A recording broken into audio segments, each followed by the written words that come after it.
You gotta take control, life's too short. Get out of your head, make a better life instead. You gotta give it all your best. So put your hands up to the sky and live your best life, alright. Don't just let it go by, just try, oh my. Got only one life, got only this time. We gonna get it right. You gotta let go of those who don't belong in your tribe. So cut the bad out of your life. Yeah, do it one time, one time. You gotta work till you're winning. Yeah, take control of the system. When you invest, it's addicting. No time to rest, let's go get it. Not gonna stop till I'm finished. Not gonna drop to my limits. Deep in my chest, I'm inhaling. Believe in testing and failing. You gotta flip everything in your mind. Take the limiting thoughts and turn them into your why. Prove to yourself you're worth it. You deserve it. Push past all the hurt and find your purpose. You gotta take control. Life's too short. Get out of your head, make a better life instead. You gotta give it all your best. So don't let go. Take control. Get out of your head, make a better life instead. You gotta give it all your best. Give it all your best. Yo, never gonna stop, no way, no. Yelling out, hey, yo, headed to the top on our way, yo. You gotta make change, yeah, there's gonna be a little pain, but nothing's worse than staying the same. So light that flame, put the work in, go claim everything you want in this place. It's time to go fast, know that energy is all cash. You could get it all if you never give up, no slack. Headed to the top is a mystery, your own path. Never gonna stop, no, you got this, never go back. I know it gets hard, you gotta love it. You gotta recharge with what you want and think of your dreams. Get that energy to go and get everything. Let's go. You gotta take control. Life's too short. Get out of your head, make a better life instead. You gotta give it all your best. So don't let go. Take control. Get out of your head, make a better life instead. You gotta give it all your best. Give it all your best.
I work blind, got vision I don't need to see. I'm picking mind over matter, I believe in me. I need to find more hours in the day to breathe. Need to find more power in the way I be. And when my mind turns sour with the painful scenes, I need to scream out loud, I can't stop me. I wanna be the greatest like Rocky. You know I leave them all hating like a hobby. I'm out here making moves like a lobby. And if you ain't with me, it's your loss. See, I got my mind on the facts, I'm a python. Grab what I like real fast, so until I have everything I attack, everything that I lack, everything that I want, and I see matter of fact.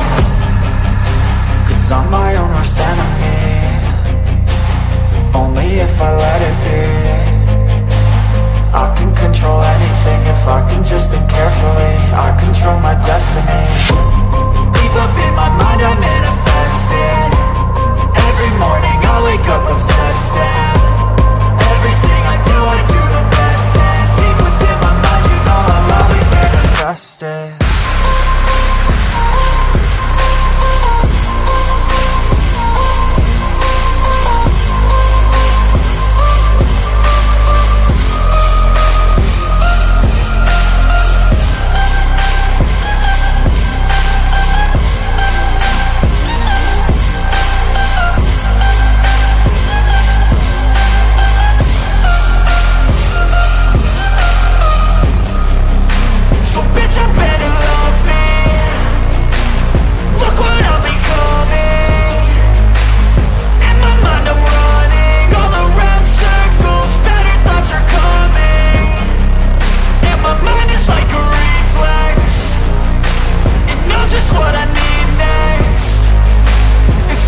control my destiny. Deep up in my mind I manifest it. Every morning I wake up obsessed, and everything I do the best. And deep within my mind, you know I'll always manifest it.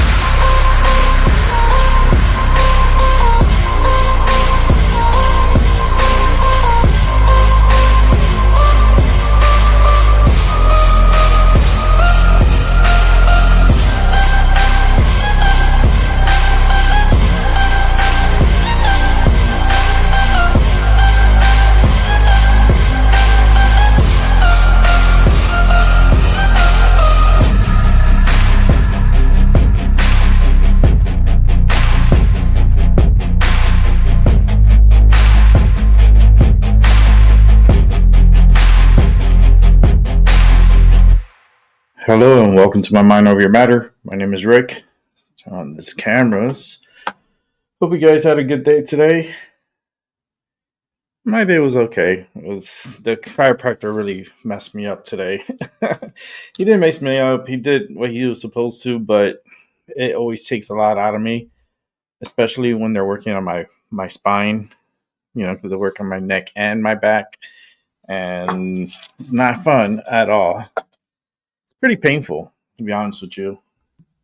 But I hope you guys had a good day today.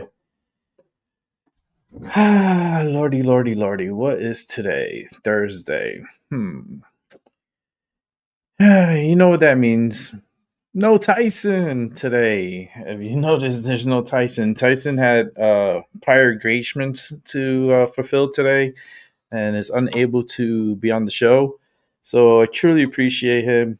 And he gave me a week in advance notice. He had things lined up that he wasn't able to participate on tonight's show, but it's okay because we're gonna watch a couple of his shows and replacement of him being here.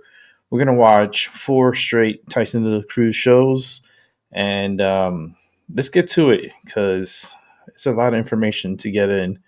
So let's not hesitate. And set this up. Here we go. This latest arrest is linked to the same Central American groups accused of turning rental homes in Lake Worth and West Palm Beach into houses of ill repute. America, we just witnessed the takedown of one of the largest sex trafficking operations in Florida history. 90 people were arrested in a massive multi-county bust that exposed a sophisticated brothel network spanning from Miami to Florida. And get this, one of these brothels was operating out of a former church building. But here's what's really sick. Of course, some of these people involved are illegal immigrants who are exploiting America's broken immigration system to run a criminal enterprise that's destroying families and communities. This wasn't just prostitution. This was organized human trafficking with connections to money laundering and violence.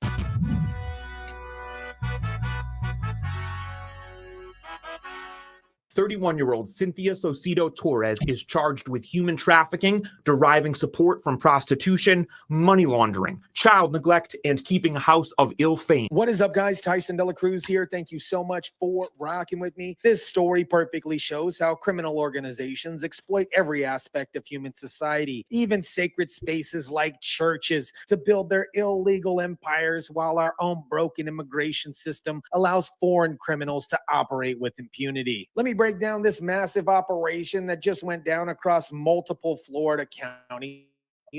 According to the most recent reports, law enforcement agencies coordinated simultaneous raids. This wasn't some small-time operation. This was a coordinated criminal enterprise that had been operating across multiple counties, using legitimate businesses and former religious buildings as cover for their illegal activity. The investigation reveals that this network was, of course, fueled by trafficking, intimidation, violence, and you guys had a good day today. Of course, some operators light up the candles. using their own children in these criminal enterprises. Sometimes Sometimes, guys, this is really hard to comprehend. Now, here's where the story gets absolutely disgusting. One of these brothels were operating out of a former church building, a church. These criminals took a place that was supposed to be sacred and turned it into a den of exploitation and human trafficking. This home on Pinewood Avenue is where Palm Beach Disgusting. County deputies say they found a brothel connected to a larger human trafficking operation. Think about the level of disrespect and moral bankruptcy it takes to convert a house of worship into a place where women are exploited and trafficked. This shows exactly how these criminal organizations view American society and our values. They have zero respect for anything that we hold sacred. Criminals from Central and South America have been running brothel houses. The Palm Beach County Sheriff's Office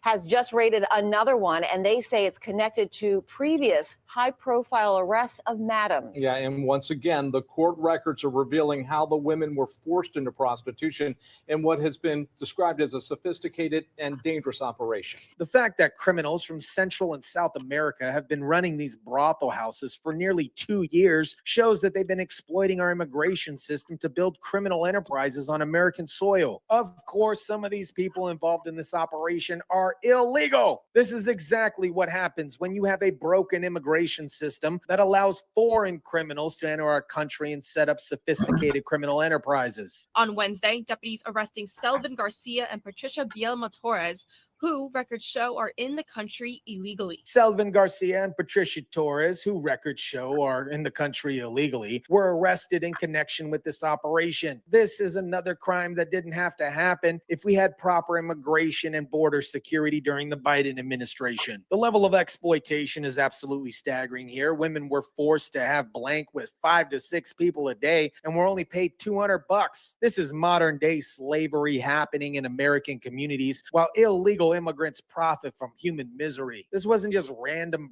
brothel activity. This was a sophisticated criminal network that operated across multiple counties with connections to money laundering, violence, and intimidation. The investigation began in March 2024, revealed brothels operating in Lake Worth Beach, West Palm Beach, and Fort Myers, all run by the same criminal organization. A resident near Pinewood Avenue sending this cell phone video to CBS 12 News in Espanol. The Palm Beach County Sheriff's Office moving in on a house of ill repute. Residents were so concerned about what was happening in their neighborhoods that they were sending cell phone videos to news stations showing law enforcement raids on these houses. This criminal network isn't just about blank trafficking. It's about using violence and intimidation to control their territory and eliminate competition. According to the affidavit, the group used threats, violence, and intimidation to dominate the local blank trade. In one incident, associates fired multiple rounds into a rival brothel to force its closure. This is gang warfare happening in American neighborhoods over brothels. At this location, a stone throw away from historic Northwood in West Palm, we observed some strange things. A 2x4 nailed to the exterior walls to block this door, and a black tarp to add a layer of privacy on this chain link fence. This shows how these criminals were fortifying their operation against both law enforcement and rival organization. The criminal enterprise wasn't just operating locally. It had international connections for money laundering that sent proceeds back to Mexico and the Dominican Republic. Financial records reveal $18,000 in wire transfers originated from Mexico and the Dominican Republic, showing how these criminal organizations move money internationally to fund their operations and hide their profits. And get this, neighbors tell me this used to be a small independent church. When it was sold, it became a house, and here's what PBSO says has been happening inside. The fact that they converted a former church into a brothel shows the level of disrespect that these criminals have for American values and institutions. They're literally desecrating sacred spaces to build their criminal empires. The recent arrest of 90 people connected in this brothel network shows how extensive these criminal operations have become in Florida. This represents one of the largest blank trafficking busts in the state's history.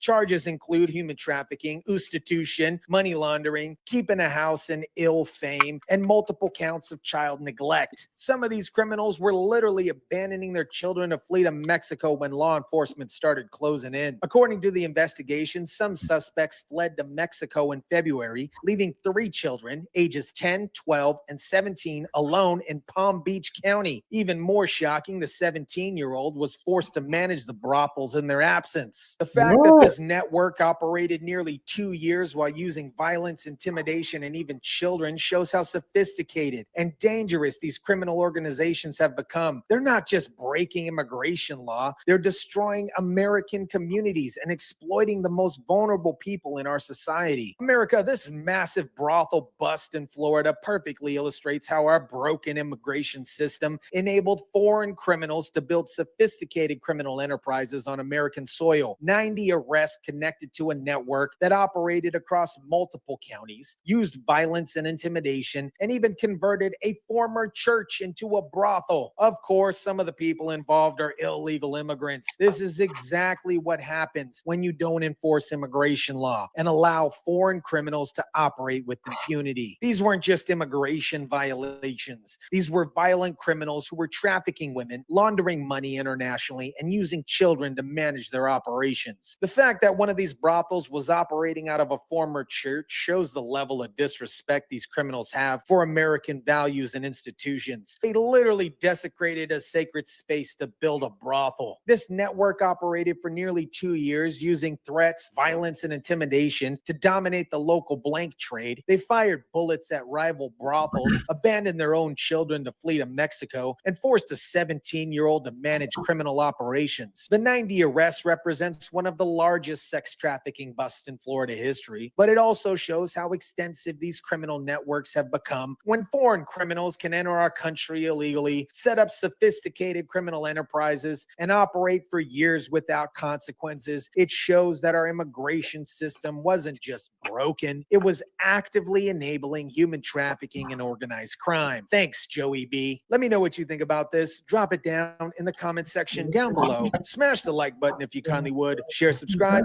and as always, guys, I'll catch you on the next one. All right, let's keep it moving with another Tyson Tonight because we got 4 of them to watch. So it's going to be a back-to-back-to-back-to-back.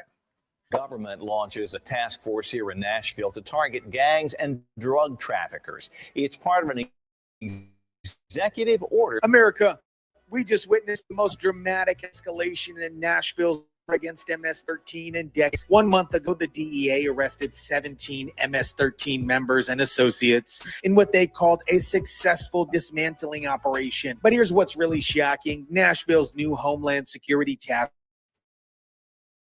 Force just announced 38 federal indictments, including 8 more MS-13 members who were operating the entire time. This isn't about law enforcement failure. This is about discovering that the MS-13 problem in Nashville was far more massive than anybody realized. And it took a coordinated federal task force to expose the true scope of this criminal network.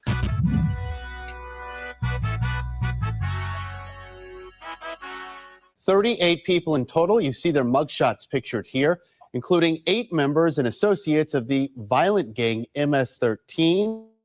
What is up, guys? Tyson De La Cruz here. Thank you so much for rocking with me. Hey, this Terry, story what's up? perfectly How you doing? shows transnational criminal organizations like MS-13 are so sophisticated and embedded in American communities. It takes multiple federal agencies to work together to truly understand the scope of what we're facing. Let me break down what happened just a month ago when DEA conducted their operation against MS-13 in Nashville. A 9-month investigation led to the arrest of 17 members and associates of MS-13 gangs across 3 states. We're talking about Tennessee, California, and Oklahoma. U.S. Drug Enforcement Administration, the DEA, says a dangerous gang has taken a big hit to its Nashville operation after agents successfully dismantled an MS-13 cell. The DEA's operation was significant. They seized drugs, including marijuana and cocaine, plus multiple guns, what do you mean about including assault marijuana? rifles. I got At the marijuana right time, here. it appeared they had successfully dismantled hyped up. MS-13's Nashville word. operation. But what we learn now is that the DEA's successful operation was just the tip of the iceberg. The 17 arrests were significant, but they revealed a much larger criminal network that required a coordinated federal response to address. The announcement the other day by Nashville's Homeland Security Task Force reveals the true scope of the MS MS-13 problem that extends far beyond what the initial DEA operation uncovered. Through historic interagency collaboration, federal authorities have now indicted 38 people, including 8 members and associates of MS-13. The charges, of course, include drug trafficking, carjacking, assaulting, and several different gun crimes. This isn't just about drug dealing. These were violent criminals who were operating sophisticated criminal enterprises through Nashville and the surrounding areas. Just to give you guys a little background, the Nashville Homeland Security Task Force was designed to bring local, state, and federal agencies together to combat transnational criminal organizations. The fact that they found 38 more criminals shows how extensive this criminal network really was. Through historic interagency collaboration, the HSTF directs the full might of United States law enforcement towards identifying, investigating, and prosecuting the full spectrum of crimes committed by criminal organizations within the United States.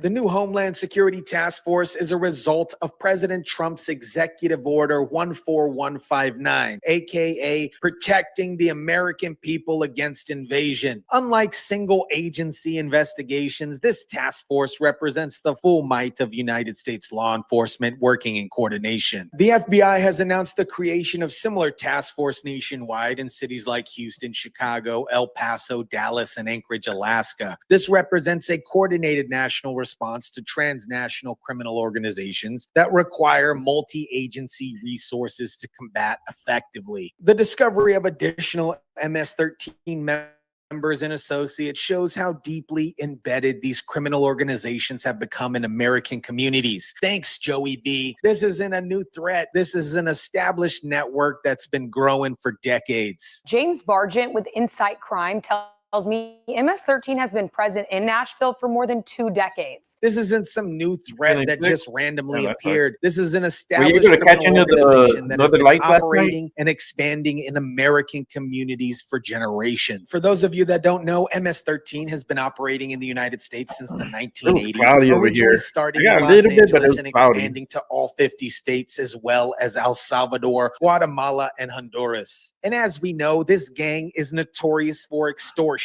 human trafficking, drug trafficking, assault, and murder. Just over 2 years ago, detectives in our Specialized Investigations Division saw a rise in violent crime, including non-lethal shooting and homicides connected to the transnational criminal organization MS-13. In 2024, they started a joint task force with ATF to combat MS-13 violence, which essentially laid the groundwork for today's larger federal operation. In Nashville, the gang is made up of immigrants and young, vulnerable descendants of immigrants, majority of which are in Latino communities. These criminals exploit the same communities that they claim to represent, bringing violence and drugs to families who are just trying to build a better life. Federal officials here say the focus is clear on violent crime and drug trafficking, not immigration enforcement. This coordinated approach is designed to target the most dangerous criminal organizations that pose the greatest threat to American communities. Federal leaders say these coordinated efforts are already making a difference, and we're seeing it. They expect more indictments as the investigation continues. The 38 indictments announced the other day are probably just the beginning of a much larger operation. The progression from 17 arrests to 38 indictments in just 1 month shows how much criminal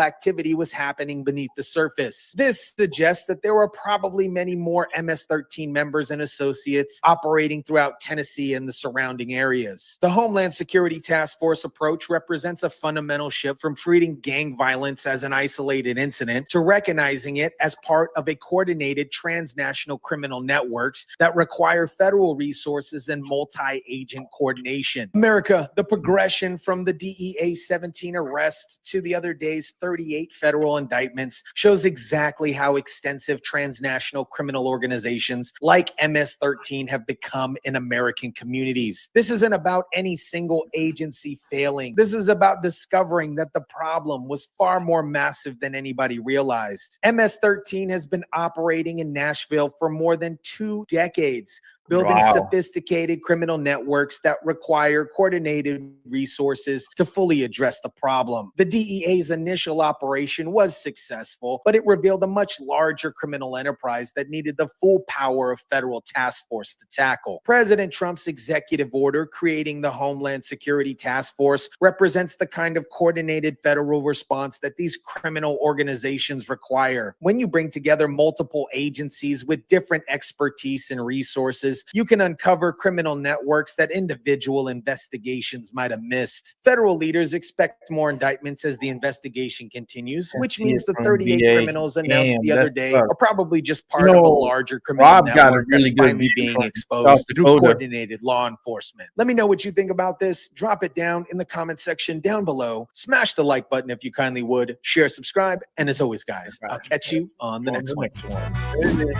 De La Cruz. All right, we're gonna take a little break because we got 2 more to watch, and these are like makeups that we gotta watch. Tyson's not here today. But it's okay. He'll be back. Yay! Okay. I'm like going crazy here. Yeah, you see I got my medicine. So I was rolling up. I have my second camera up and running. I'm trying to get accustomed to having my second camera here running, and then you can see my hand right here. And got my little medicine right there. So I'm gonna save that for later. That's later. Maybe do a reading depending on the show and pull out some cards, see what the cards say at the same time, whatever we're watching. But let's get back into watching Tyson De La Cruz. And let's go to the new one here. Here we go. Let's put up the sound. How about that? Chicago area under so-called Operation Midway Blitz. America, we just witnessed one of the most successful immigration enforcement operations in modern history. U.S. Customs and Border Protection is officially exiting Chicago after completing their mission in what they're calling a resound success. But here's what's really pathetic. While CBP agents are celebrating their victories, community activists are scrambling to assemble whistle kits and obstruction tools to help illegal immigrants evade the next wave of ICE enforcement. These sanctuary cities imported millions of illegals to pad their voter base, and now they're having meltdowns because most of them are getting deported under Trump's American First policies. That took me up. No, funny. Volunteers put together kits. Each included a Know Your Rights card and whistle.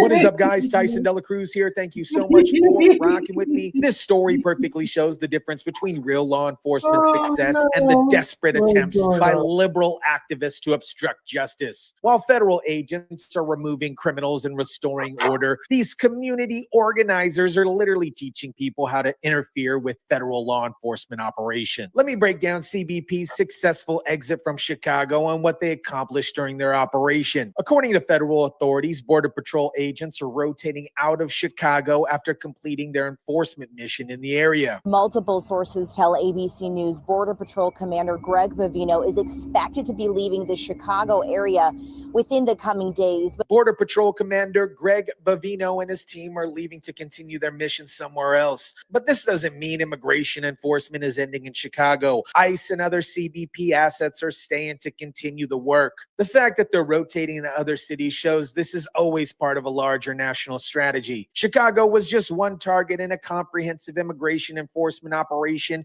that's now expanding to other sanctuary cities. The numbers from Chicago's operation are absolutely staggering and shows exactly why CBP is declaring victory. Since the surge began in early September, officials say more than 3,000 people have been taken into custody. Chief Bovino said in a sworn deposition that he oversees more than 200 Border Patrol agents who were assigned to the Chicago area in early September.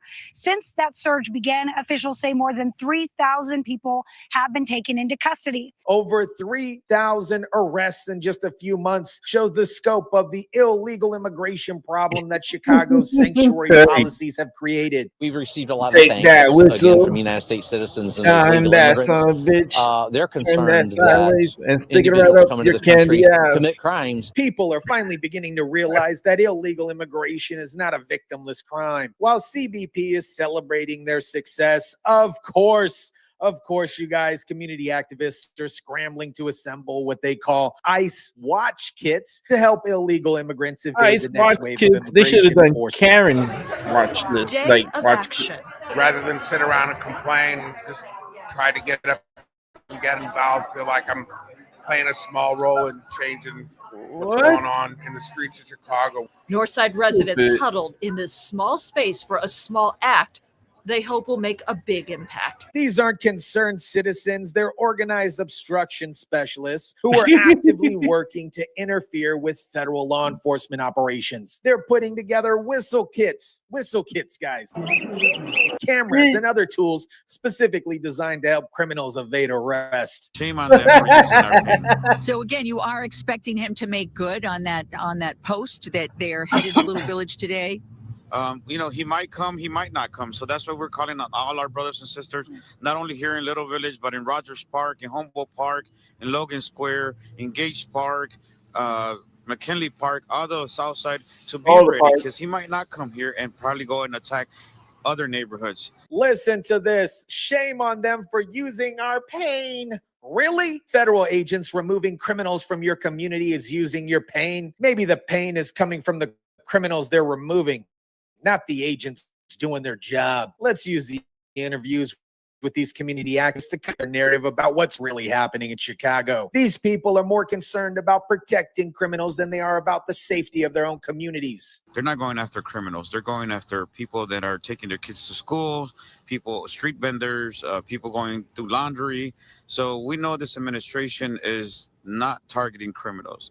They're targeting innocent people here in my community. But CBP just arrested over 3,000 people. You don't get those type of numbers by targeting innocent families. While we are here standing in solidarity with one another and honoring our veterans, Gregory Bavino is out doing photo shoots, making fun of Little Village and harassing our Chicago families. Even Governor Big Bob Pritzker was attacking federal agents, saying Greg Bavino is out here doing photo ops, making fun of Little Village and harassing our Chicago families. But homie, these aren't Chicago families. These are illegal immigrants who broke federal law to get here. These community activists aren't just providing moral support. They're actively teaching people how to interfere with federal law enforcement operations using organized obstruction tactics. The organization Indivisible Chicago hosted Pack and Protect events across the city. Volunteers put together kits. Each included a Know Your Rights card and whistle. The ICE Watch kits contain whistles to alert neighbors when federal agents arrive, cameras to record enforcement actions, and instructions how to legally obstruct immigration operations. This is organized interference with federal law enforcement. We're going to welcome him with our whistles, and we're going to blow the whistles, and we want to make sure that we escort him out of our neighborhood. This is literally describing a plan how to use a whistle and escort federal agents out of their neighborhood. This is not peaceful protest, guys. This is organized obstruction of federal law enforcement operations, and it's kind of humorous. The reason these community activists are so desperate to obstruct immigration enforcement is because these major sanctuary cities imported millions of illegals to help with their voter base. And now they're upset because most of them are getting deported. So Mayor Johnson also made a comment as well, said that, quote, Bovino did nothing to make our city safer. He will not be missed in Chicago. Our favorite mayor, Mayor Mohawk Brandon Johnson, said Bovino did nothing to make our city safer. He will not be missed in Chicago. Really? Really, Brandon Johnson? Removing over 3,000 illegal immigrants didn't make your city safer? That's exactly the kind of delusional thinking that created Chicago's problems in the first place. We're calling on the Commission on Human Rights to come see the barbaric way they're coming into our neighborhood, how they're arresting 6-year-olds, how they're pepper spraying children. And this is something that Greg Bambino is very proud of. And they're doing a show for their MAGA supporters. And it's a political fight between the governor He's and, speaking Spanish and the and Republicans, then translating they're it. using us as political pawns. So But here's an amazing news flash. They're not political pawns. They're illegal immigrants who broke federal law and are now facing consequences. Despite what the activists claim, many Chicago residents are actually grateful for immigration enforcement that removed criminals from their communities. Chief Bavino said they received thanks from United States citizens and legal immigrants who were concerned about crime. The fact that CBP is rotating to other cities shows that this enforcement strategy is working and expanding. Charlotte, North Carolina has been identified as the next target, which means other sanctuary cities are about to experience the same successful operations. The activists assembling whistle kits and obstruction tools shows how desperate they are to protect the illegal immigrant population that these sanctuary cities depend on for their political power. They imported millions and millions of illegals to pad their voter rolls, and now they're panicking because Trump's enforcement is removing their political base. The contrast couldn't be clearer. Federal agents are removing criminals and making communities safer, while activists are teaching people how to obstruct law enforcement and protect criminals from facing consequences from breaking federal law. America, CBP's successful exit from Chicago after arresting over 3,000 illegal immigrants proves that immigration enforcement works when you actually commit to doing it. The fact that they're rotating to other cities shows this is part of a comprehensive national strategy to restore the rule of law. While federal agents are celebrating their success in removing criminals from American communities, liberal activists are scrambling to assemble obstruction kits and teach people how to interfere with law enforcement operations. These community activists aren't protecting innocent families. They're protecting the illegal immigrant voter base that sanctuary cities depend on for their political power. They imported millions of illegals to pad their voter rolls, and now they're having meltdowns because Trump enforcement is removing their political foundation. The ICE watch kits and whistles and cameras aren't about community safety. They're about organized obstruction of federal law enforcement. These activists are literally teaching people how to help criminals evade arrest and avoid deportation. Greg Bavino said they received thanks from United States citizens and legal immigrants who were concerned about crime. The real community wants these criminals removed, but activists want to protect them because they represent political power for the Democratic machine. The success in Chicago is just the beginning. Charlotte, North Carolina is next, and other sanctuary cities should prepare for the same comprehensive enforcement operations that will remove illegal immigrant populations they've been harboring for political gain. Let me know what you think about this. Drop it down in the comment section down below. Smash the like button if you kindly would. Share, subscribe, and as always, guys, I'll catch you on the next one. It's going to go to another in the last of 4 of Tyson de la Cruz. Charlotte will be the next city where Border Patrol will begin an immigration enforcement operation.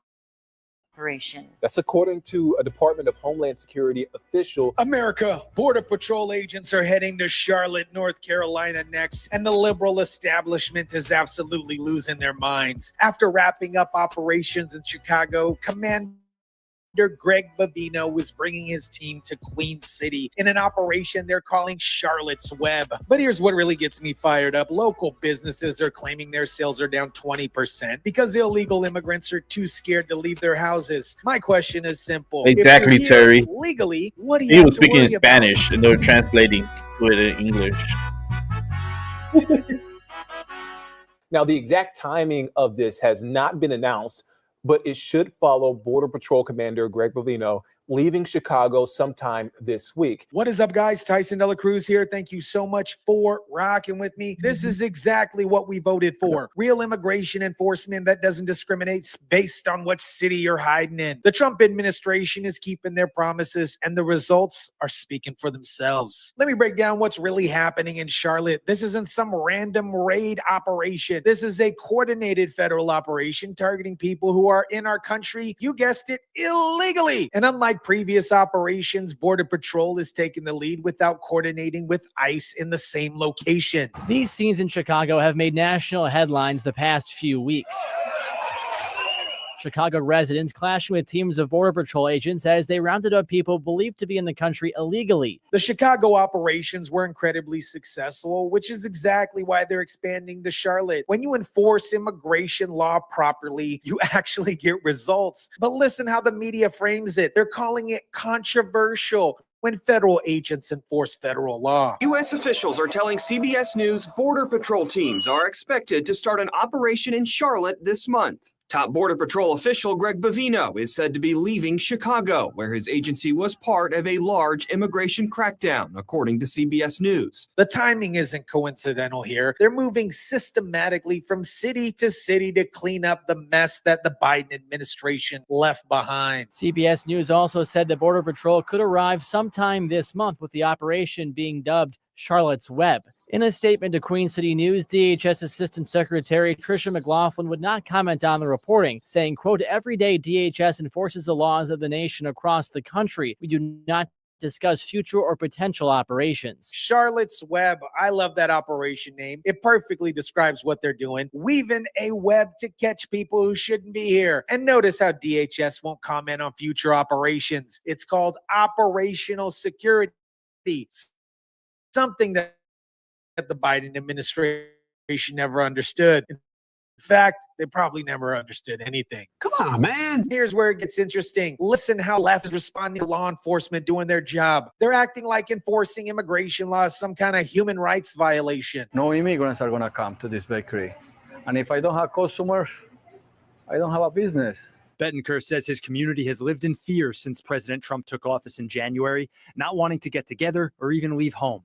His bakery's retail sales are down 20% from last year. So let me get this straight. A baker owner is complaining that his sales are down 20% because immigrants are afraid to leave their houses. But here's my question. If these are legal immigrants, why are they hiding? Legal immigrants have nothing to fear from immigration enforcement. It just made me sick, man. Sick in my stomach. As an American citizen, I had to carry my passport because the way they look, the way they talk, and become my accent. This Colombian-born U.S. citizen says he's going to carry his passport because of his accent. But you know what? That is actually smart. If you're a legal citizen, prove it. That's not discrimination. That is verification. The fact that entire communities are going into hiding tells you everything you need to know about the immigration status of these people. Legal immigrants don't have to hide from law enforcement. They simply cooperate with it. That our directors are going to gather and see if there are any measures that we need to take internally here in our campus to ensure that not only our staff are safe, but also that our community is safe as well. Listen to this nonprofit director talking about safety measures that they need to take. Safety from what? Federal agents enforcing federal law? The media and these advocacy groups are pushing complete false narratives about what's actually happening. They want you to believe this is about targeting all immigrants, but that, my friends, is an absolute lie. I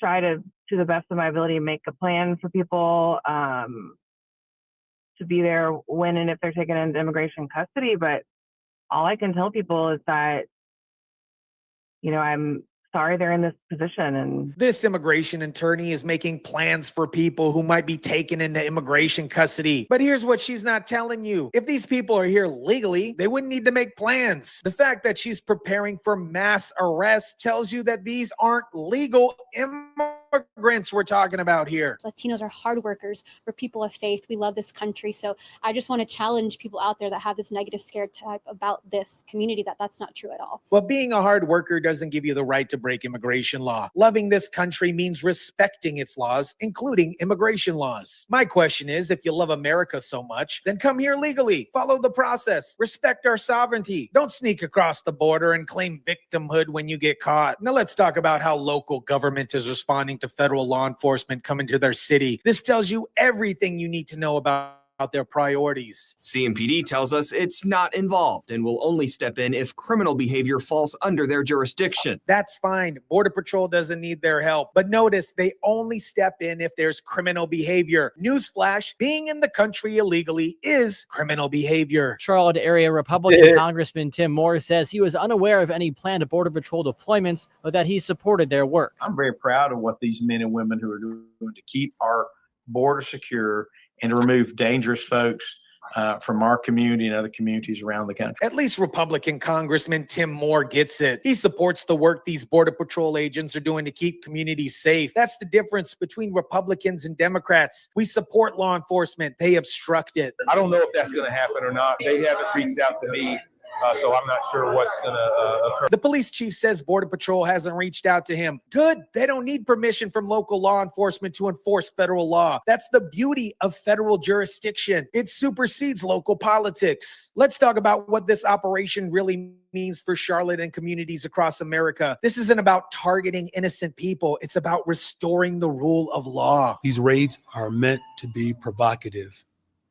They are trying to incite chaos. They have their freedom back and their safety. Listen to this contrast. Which narrative sounds more accurate to you? When you remove people who are here illegally, law-abiding citizens become safer. When you enforce immigration law, you restore order. When you hold people accountable for breaking the law, you strengthen the rule of law for everyone. The chaos isn't caused by immigration enforcement. It's caused by years of ignoring immigration law. Trump is cleaning up the mess, and that's exactly what we elected him to do. America, what we're seeing in Charlotte is the Trump administration delivering on their promises. They said they would conduct the largest deportation operation in American history, and they're doing exactly that. The liberal panic over Charlotte's Web tells you everything you need to know. When entire communities go into hiding because immigration agents are coming, that's not evidence of persecution. That's evidence of how many people are here illegally. The baker owner complaining about 20% sales drop, the nonprofit preparing safety measures, the immigration lawyer making custody plans. They're all admitting what we already knew. These aren't legal immigrants living in fear. These are illegal immigrants finally facing consequences. If you're here legally, you have nothing to worry about. If you're a U.S. citizen, carry your ID and be proud of it. If you're here illegally, it's time to face reality. The free ride is over, hombre. This is what America First looks like in action. No more sanctuary cities. No more catch and release. No more ignoring federal immigration law because it hurts people's feelings. Charlotte is about to learn what Chicago learned. When you enforce law, you restore order. When you remove people who shouldn't be here, you make communities safer for people who should be here. Let me know what you think about this. Drop it down in the comment section down below. Smash the like button if you kindly would. Share, subscribe, and as always, guys, I'll catch you on the next one. All right. I was expecting more crew. So subscribe to him. He puts up all the time. Every day he puts up like multiple videos. Hard working individual. Very hard. Truly appreciate the friendship I have with him. And yeah, let's keep it moving because we got some videos to watch. So let's get to it. Here we go. Multiple news networks from overseas, I should say, have found themselves in some hot water over how they edited clips of President Trump's speech in January of 2021.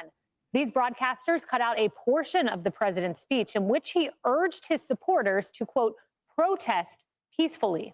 We will show you these edits momentarily, but now Trump's lawyers are leading the charge and planning to bring accountability to those involved. This is Outnumbered. I'm Kaylee McEnany here with I'm wearing the shirt.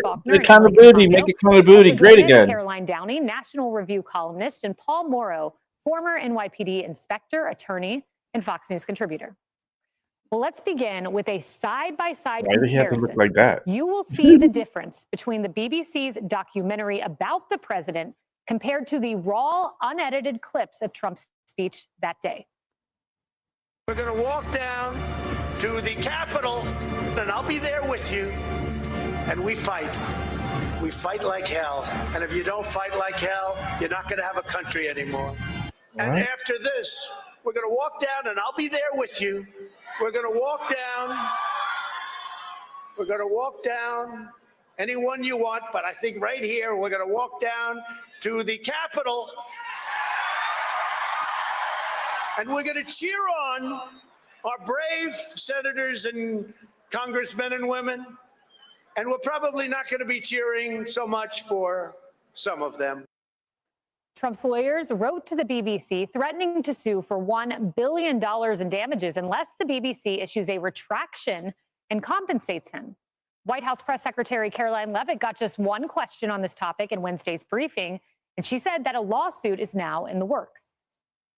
The president has made it very clear that this is a leftist propaganda machine that is unfortunately subsidized by British taxpayers. I think that the president was deeply concerned by the editing, the purposeful and dishonest editing of his speech that was so clearly fake news. And he rightfully dubbed that term many years ago. And this is a classic example of that. We see it in the United States all the time. We see it now in the United Kingdom. As you know, the president's external legal counsel has filed a lawsuit against the BBC. Now, Australia's TV broadcaster ABC is being accused by Sky News of doctoring a similar edit of Trump's speech in 2021, much to the same tune as the BBC. See for yourself. And after this, we're going to walk down and I'll be there with you, because you'll never take back our country with weakness. And after this, we're going to walk down and I'll be there with you. We're going to walk down. We're going to walk down anyone you want, but I think right here, we're going to walk down to the Capitol and we're going to cheer on our brave senators and congressmen and women. And we're probably not going to be cheering so much for some of them, because you'll never take back our country with weakness. Australia's ABC is now in damage control mode, quote, comparing the BBC's Panorama program to the ABC's Four Corners program is opportunistic and false, they say. The grab on Four Corners was used accurately by the program. The editing did not change the meaning of that section of the speech and did not mislead the audience. The program was consistent with the ABC's high standards of factual, accurate, and impartial storytelling. Oh, Lord. We know that in the United States, where this lawsuit's going to be, it's in the jurisdiction of Florida, you have to prove actual malice. So either an intent to spread false information or reckless disregard for the truth. By omitting peaceful and patriotic, which is exactly what Trump says, it seems like reckless disregard. It does. So this is what happens when you don't have a First Amendment-based society. You and I have made this point before on the air. The First Amendment, there's a reason the First Amendment is first. It's the foundation of our system, right? UK and Australia. Australia follows the UK model a lot more, does not have it. As a result, what do you get? Well, you get stuff like this. And the way they try to police it is to make their defamation laws very draconian. That's the problem for them in this instance. Trump's suit has merit. And the problem for them is that the damages in the UK and Australian systems are a hammer. Everybody has read those stories. You don't have the malice, as you said. And here's the other key thing with them. The burden of proof is on the defendant. Here, it's much, much higher. So it's a lower bar, heavier damages. And this is what happens to expand the playing field. This is what happens when you don't have a First Amendment and you also have government media, right? We've talked about it relative to NPR. Government shouldn't be in media of this sort. And that confluence is what creates situations like this. This is UK deep state stuff. The case has merit. That's why they're all in damage control mode, because he's suing for $1 billion. That's not going to be the amount. But they're going to take a real hit here unless they work this out. And Emily, there's always the option that the BBC would settle. We have seen other news outlets do that. Sure. And I sort of want to walk viewers through to what exactly is going on for those that have questions about suing a foreign entity on our soil. So the argument, as you said, it's willful, deceitful editing, intentional, and that's important because it goes to the actual malice standard. But President Trump is arguing, look, not only am I a resident of Florida, but you broadcast amplified online to streaming here in the state of Florida, and therefore it touches me. Now, note that that's going to be one of the defenses that the BBC says, which is, look, we're not even on your soil. But I think the important thing here is that while they are arguing, well, the substance is still there, materially it means the same thing. The reality is that his two statements were 54 minutes apart, and splicing together non-adjacent statements that clearly convey a different meaning than his patriotic, peacefully making your voices heard statement, which was the crux and the point of his commentary, is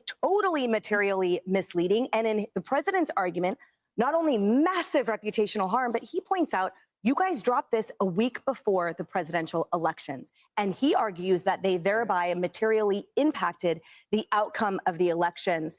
Final quick point, there's a statute of limitations situation here, but I'm fully confident, even if they settle. But I hope Yeah, the they media don't, is evil, because this is the Terry. kind of thing that I think the culture in the UK and Australia have been He is allowed to very, sort of run very unfettered with a dangerous. massively gossipy and untrue, rabid press corps. And I think here they have finally met their match that says, not on my watch. And to the point, it's being funded by the citizens of the United Kingdom who have to pay a fee to the BBC. Harris, there was an internal document that took place at the BBC. There's a man named Michael Prescott. He was an independent advisor to the BBC's Editorial Guidelines and Standards Board. The Telegraph obtain this internal document. And here is what this document said, according to the Telegraph. The document, written by former journalist Michael Prescott, sent to the BBC board, exposes a string of incidents that demonstrates serious apparent bias in the corporation's reporting. They include evidence that BBC Panorama doctored a speech by Trump. It also highlights serious problems with BBC Arabic's reporting on Gaza, in which it apparently gives extensive space to the views of Hamas. Oh, wait. And elsewhere, he raises concerns that a unit of rogue LGBT plus reporters are censoring coverage of the trans debate. The bias runs deep. Look, there's no accountability that they've probably ever had to face. What Emily was talking about is so true. The UK population there, they're not going to pipe up about this. I mean, they're looking at this as fodder, political kind of entertainment anyway. It's happening in the United States, and it doesn't really go counter to what their politics en masse have been shown to be. But the problem with so much a license fee distractions. and a royal charter, that's state-run media. Yep. I mean, you've already kind of entered the gates on that. And if the state of people are not going to keep that government in check, well, then who does it? Well, I guess in this case, it's going to be President Trump and his attorneys, external attorneys from the White House looking at this saying, you can't do this. So I would say this, though, about the Australia situation, because I thought that statement was really interesting. They said why it was not an infraction to use material from 54 minutes away and hook it up with other material. Journalism 101 says chronological, yes, but not that far apart. Okay, so they say why they don't feel like that's a problem, but they don't tell us why they felt the need to do it. And I think we need to know that. I think Trump's attorneys will get to that. It's like, well, if it wasn't going to change the meaning, it didn't look like it would really change the length that much. And in television, sometimes that can be why you edit down. But you are tight and very meticulously careful about the time between when someone said something and when someone said something else and putting those things together. That's all part of our journalism accountability and expectation for the truth to the public. I think they don't win this. I hope they don't settle, because I'd like to see the battle. Because it's worth fighting. I think they'll settle. I think they know they can't win. The discovery, and they get into discovery, and they look at all of those emails. That's what they don't want. Exactly. I think they don't want that. I do want to bring in a voice that says the BBC tries so ever hard. It is Brian Stelter. Let's listen to his take on this. In a vacuum, this really bad edit by an outside production company would not cause heads to roll at the very top of the BBC. But the network exists in an incredibly politically charged environment, even as it tries to be apolitical and impartial.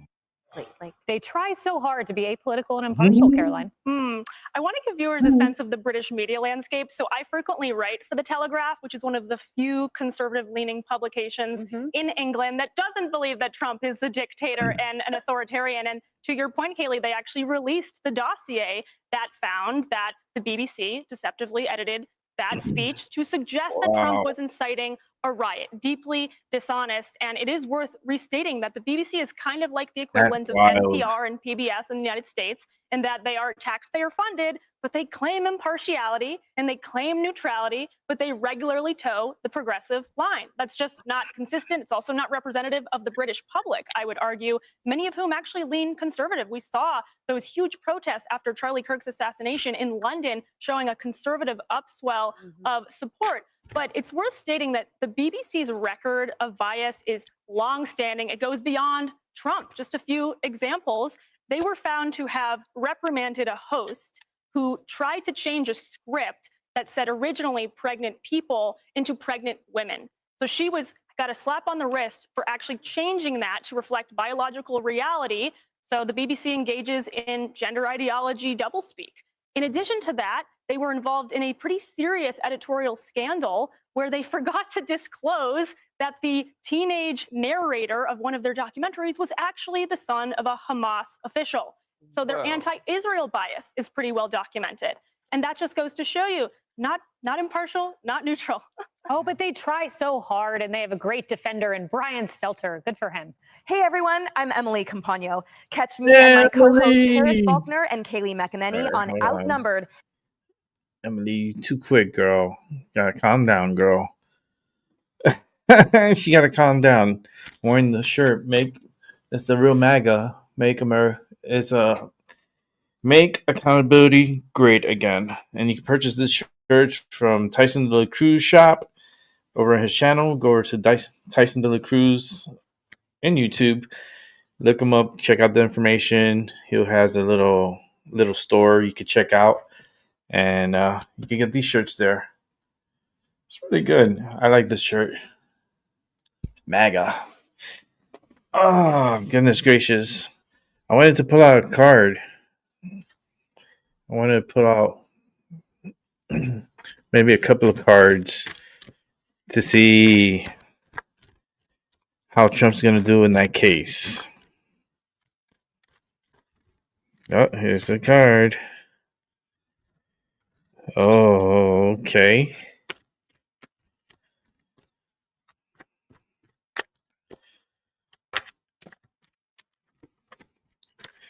I hope everyone's having a good night. I'm having a chill night.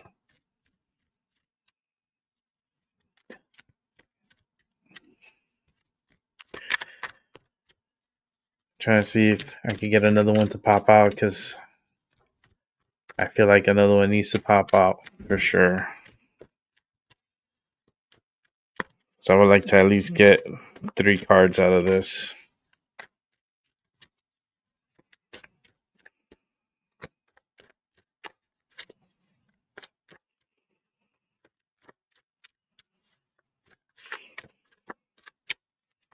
That's wild. The 2 of Cups popped out. I'll show you that card in a moment. This is gonna get dirty between like UK and the United States, especially with the BBC. I mean, they did wrong by doing Trump dirty by splicing his different parts of what his speeching, like what he was talking, and they spliced it in a way that kind of made it look very, very nasty, as Trump would say. Very, very nasty. You know, and it made Trump sound more aggressive and more like, you know, like charge the gates, like Braveheart type of shit. Like, what the fuck?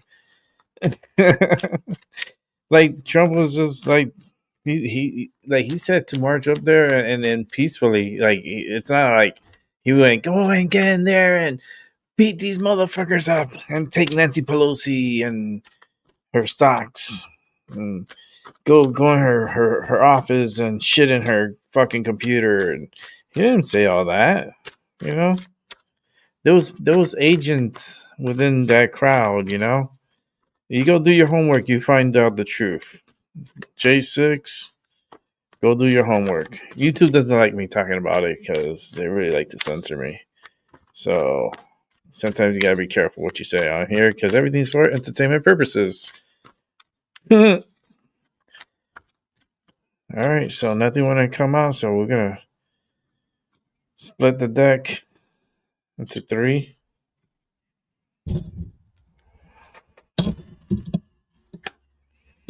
And then we're going to pick out 2 cards.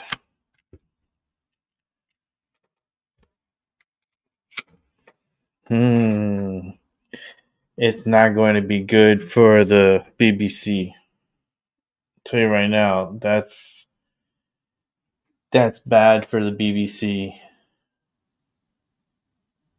Give me 1 sec.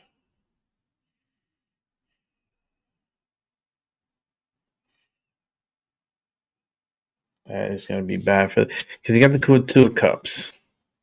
Okay, you got the 2 of Cups, and it's in reverse. You got the Five of Pentacles.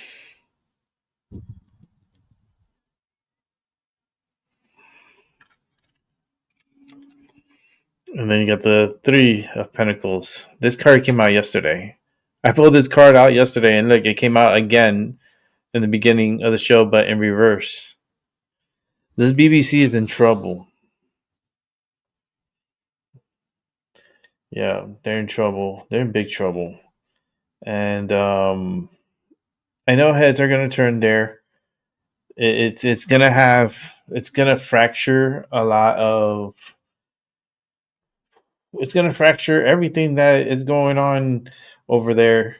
As far as like the media is concerned, you know, because you can't just do this to any president or any, let's say any king or queen or princess or stuff like that. There's like you gotta know your limits. You know, you got.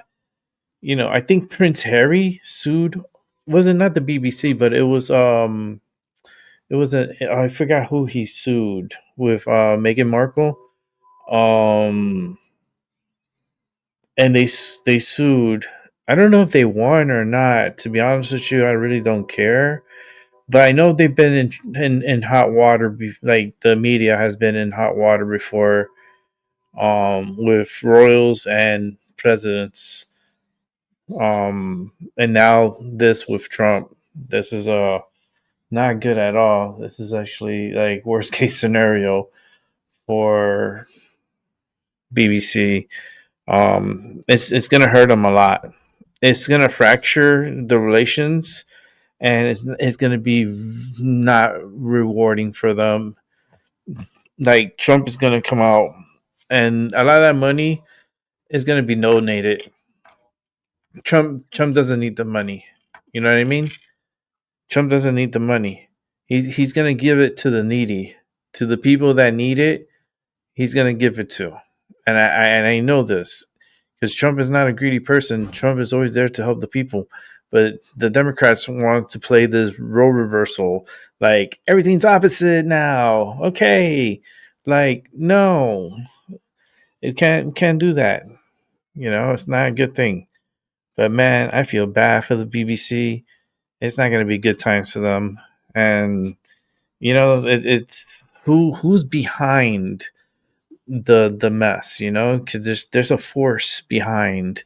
Maybe one of the 13 families put in something to have the BBC come up with some bullshit like they did to make what was going on in America, like to make it more aggressive and make it more like sinister. That's wild, BBC. That's crazy. Y'all crazy. Y'all crazy over there. I don't know what's up with y'all. You don't even have freedom of speech over there. They'll put you in jail just for having an opinion. For having an opinion. Just to speak your mind. Like my mind over your matter. Speak your mind. And you'll get in trouble. They'll throw you in jail. And they'll give you a summons. And maybe a fine too. Like it's so opposite over there. Like I can't believe that they're letting that happen, you know. And what Charles doing? What's King Charles doing? You know, like why is he letting his country turn to shit?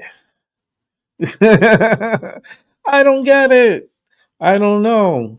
It just doesn't make sense to me. It doesn't make sense. There's something like very sinister, very, very sinister that's going down there in the UK.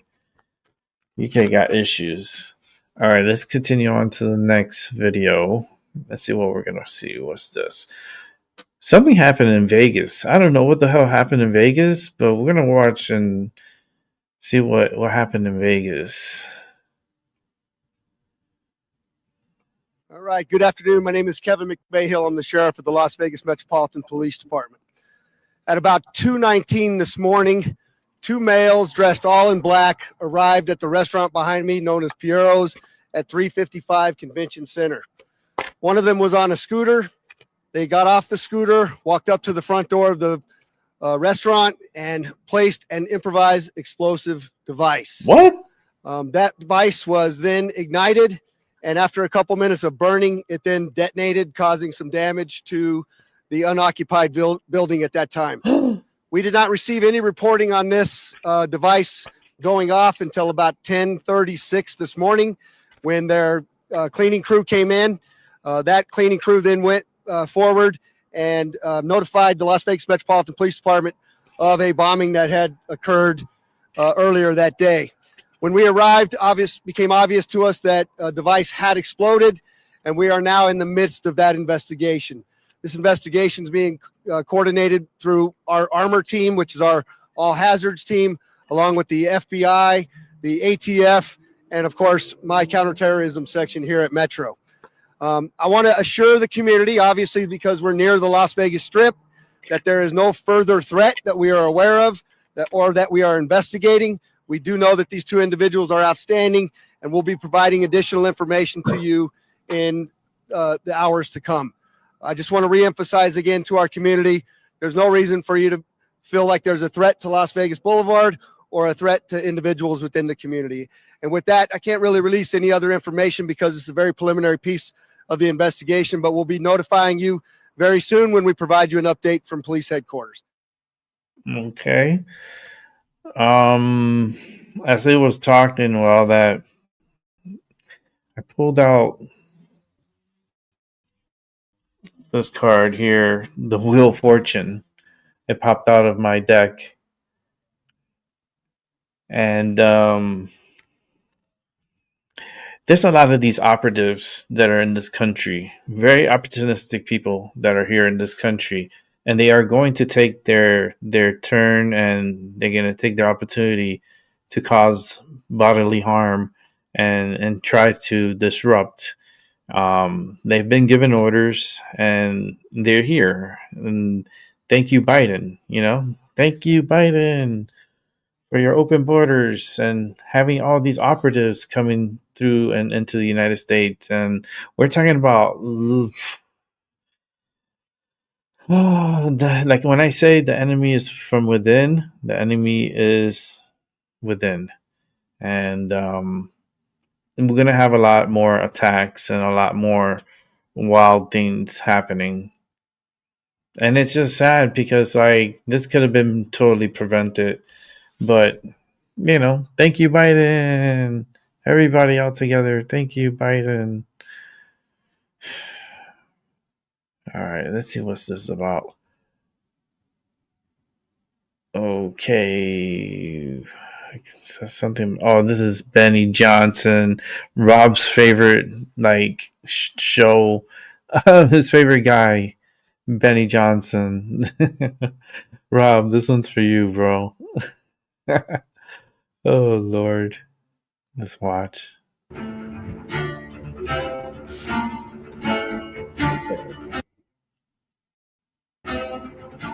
What's up, guys? It's Benny. All of life is governed by the laws of unintended consequences, and that certainly applies to politics.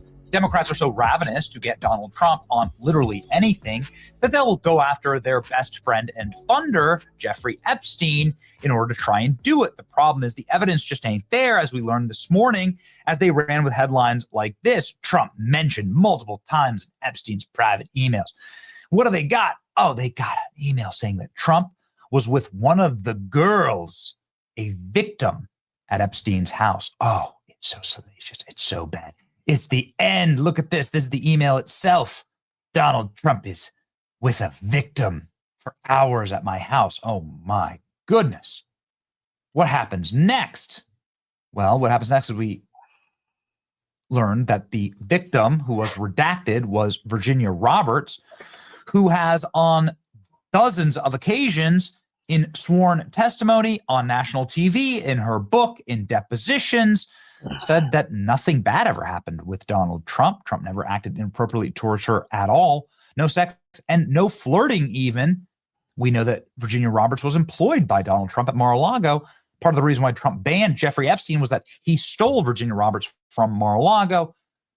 This is established history. Donald Trump has talked about it. The unredacted version shows that it was Virginia Roberts who testified multiple times that President Trump did absolutely nothing wrong. Very strange. Bold strategy, Cotton. Let's see if it pays off for you. Will it pay off? This Democrat obsession with Jeffrey Epstein. And trust me, I'm a major advocate of just releasing literally all of the Epstein files. I want them all out. But if that were to happen, then both sides might learn some uncomfortable truths. And what's being established right now is that Jeffrey Epstein was, in fact, an agent of Israel, a foreign agent that was able to get to the highest possible rungs, nobody doubts that, of American society, American billionaires like Bill Gates, American presidents like Bill Clinton, flying around on his plane. What would we learn about our ruling class? What would we learn about how susceptible we are and how blackmailed our nation is by other nations?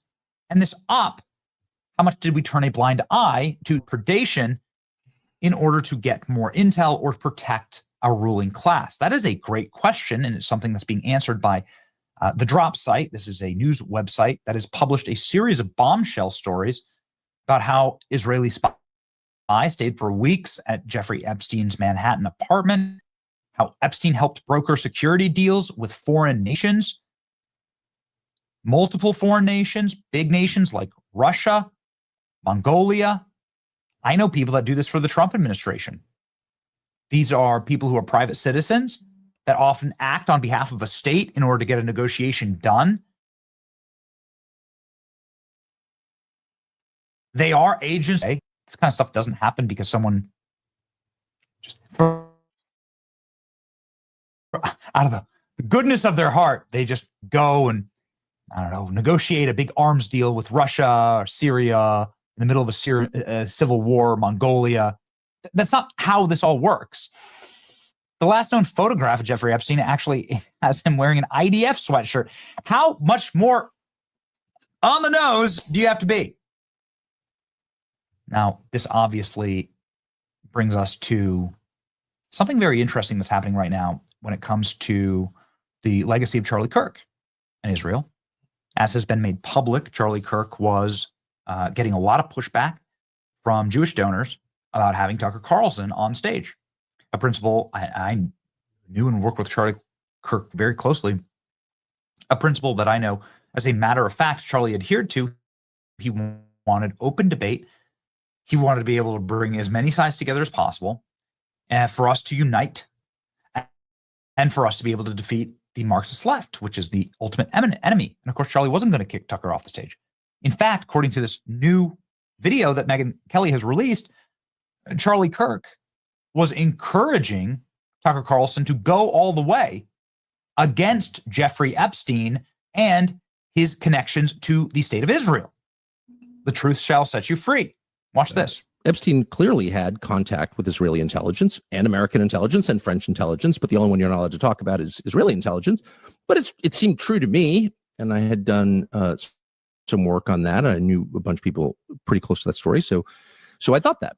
And I said that to Charlie, and I said, but I'm not going to say that because I don't want to make your donors mad. I know it's just going to be like an endless flurry of text telling you to stop or you're going to lose a bunch of funding. And he looked at me, I'll never forget it, and said, go all the way, do it, go all the way. I said, man, a lot of things I can talk about.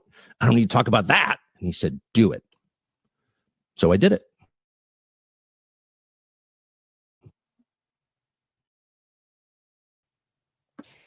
And here's the thing, pictures to find one of me and Charlie that I knew we took at that event.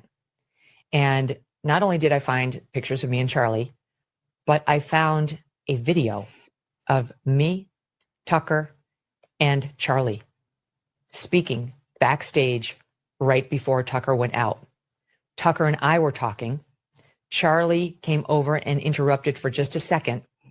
And you can hear him on this tape, which I've listened to many times. It's very clear on my phone, less clear here probably as we play it. But he says to Tucker, go Max. He interrupts the conversation because he has to say to Tucker something. And what was so important to him to tell Tucker was, go Max. Here it is. Go Max.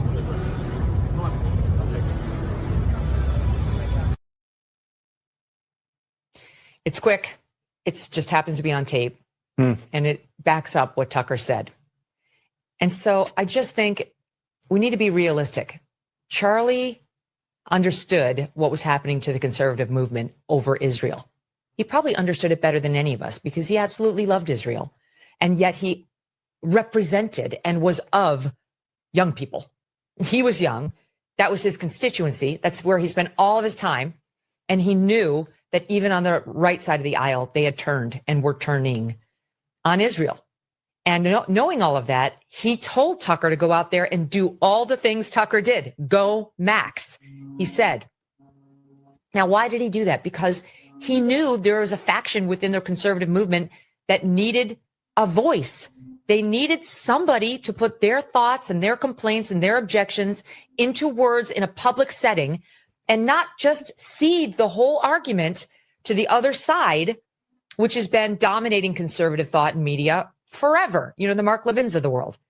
And so it's one of the many reasons why I really object to this attempt to otherize, snuff out the voice of Tucker Carlson. Charlie knew exactly where Tucker stood on these issues and wanted him, and I quote, to go Max. The answer to what is happening right now on the conservative half of the aisle is not to silence Tucker, to diminish him to the point where he doesn't have followers. Not that that's possible, you lunatics, or to try to delegitimize Tucker. If anything, Tucker is a remaining voice for Charlie, whose views were changing himself. So I have nothing against Ben saying all the things he feels, or more neo-Connie people feeling that, or pro-Israel people saying all. I think they should say that, and I understand perfectly where they're coming from. But there is another reasoned, passionate point of view, and Tucker represents that. And that's what he's been doing on his show. It rubbed some people the wrong way, but it didn't rub Charlie the wrong way. In fact, he wanted more of it. Well, Tucker Carlson went out on stage and did exactly that. Tucker Carlson says Epstein was working on behalf of Israel and committing crimes on American soil. Why was this allowed? Well, it has to be allowed if the individual, Jeffrey Epstein, had protection from the intel agencies and law enforcement agencies here in America. And that has been well established, demonstrably established. It's wild. Tucker's obviously covered this extensively. Before Epstein is sentenced, he flees the country. He goes to Israel. While he's in Israel, he tells people that he's thinking he just might stay there because they don't extradite Jewish criminals and pederasts. As a matter of fact, by the way. So, ladies and gentlemen, was Jeffrey Epstein an Israeli spy? I mean, you have to simply assume yes. And I can tell you, I'm not going to show anybody. It's very in fashion right now to show a bunch of private messages from Charlie Kirk. I'm not going to do that. But on my phone, some of the final messages, because I spoke at this conference from Charlie Kirk, some of the final messages to me is you need to go hard on Jeffrey Epstein. You talk about Jeffrey Epstein. And I did. I called for the release, as I do now, of all available information. What on earth could we possibly be hiding? The answer to that question is everything. Ladies and gentlemen, here's what Tucker said at the time on stage at Turning Point at Charlie's request, because Jeffrey Epstein was an Israeli spy and probably working for our CIA and probably working for other nation states. Yep. At the very least, that's why he has so much protection, and that's probably why he's being protected right now. Not acceptable. And I think the real answer is Jeffrey Epstein was working on behalf of intel services, probably not American. And we have every right to ask, on whose behalf was he working? How does a guy go from being a math teacher at the Dalton School in the late 70s with no college degree to having multiple airplanes, a private island, and the largest residential house in Manhattan? No. Where did all the money come from? And no one has ever gotten to the bottom of that because no one has ever tried. And moreover, it's extremely obvious to anyone who watches that this guy had direct connections to a foreign government. Now, no one's allowed to say that that foreign government is Israel because we have been somehow cowed into thinking that that's naughty. There is nothing wrong with saying that. There is nothing hateful about saying that. There's nothing anti-Semitic about saying. There's nothing even anti-Israel about saying that. I've spent my entire life pretty much in Washington, where I knew and loved a number of people, including one very close person who worked at CIA. I had cool That has Jewish never friends. prohibited me from saying, I think the CIA has done some horrible things, murdered a bunch of people, participated in the murder of a sitting U.S. president. It's got a whole trail of crimes. Yep. That doesn't make me a disloyal American. It doesn't make me anti-American in any sense. I was born here. My family's been here for hundreds of years. I love this country. That's why I live here. So criticizing the behavior of a government agency does not make you a hater. It makes you a free person. It makes you a citizen. You're allowed to do that because you're not a slave. You're a citizen. And you have a right to expect that your government will not act against your interests, and you have a right to demand that foreign governments not be allowed to act against your interest. That's not creepy. It shouldn't be forbidden. And yet all of us have trained ourselves to believe that you can't say that somehow, that that's like too naughty and forbidden. And the effect of making that off limits has been to create a lot of resentment, and I'll say it, hate online, where people feel like they can't just say, like, what the hell is this? You have the former Israeli prime minister living in your house. You have had all this contact with the foreign government. Were you working on behalf of Mossad? Were you running a blackmail operation on behalf of foreign government? By the way, every single person in Washington, D.C. thinks that. I've never met anyone who doesn't think that. I don't know any of them that hate Israel, but no one feels they can say that. Why? And I think the longer that we play along with it, the more subterranean and creepy and hateful the conversation actually becomes. So I think it's better just to say it right out loud. Did this happen? And of course, that question has been asked to the government of Israel, and their answer is, we're not going to tell you. And I think our answer should be, no. As long as we're sending you money, if you were committing crimes on our soil, we have an absolute right to know, did you do this or not? And yet everybody has been so brainwashed into thinking that's somehow an expression of hate or bigotry, when it's not. It's a baseline question that every U.S. citizen gets around. What the hell was this?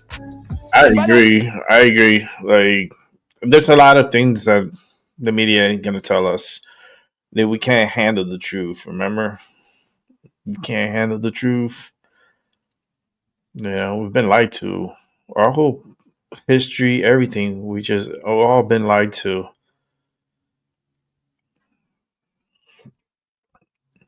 The media pushes their agenda to make you feel a certain way about certain issues and certain problems. Like, something's not right. You know what I mean? And let's see here.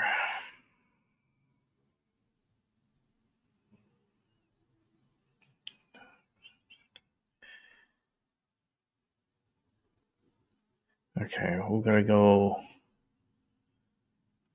Try to see how I'm trying to set this up here.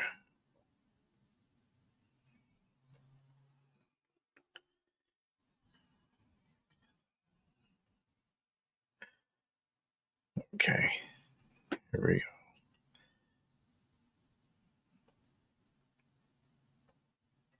go. All right, let's watch this next show here.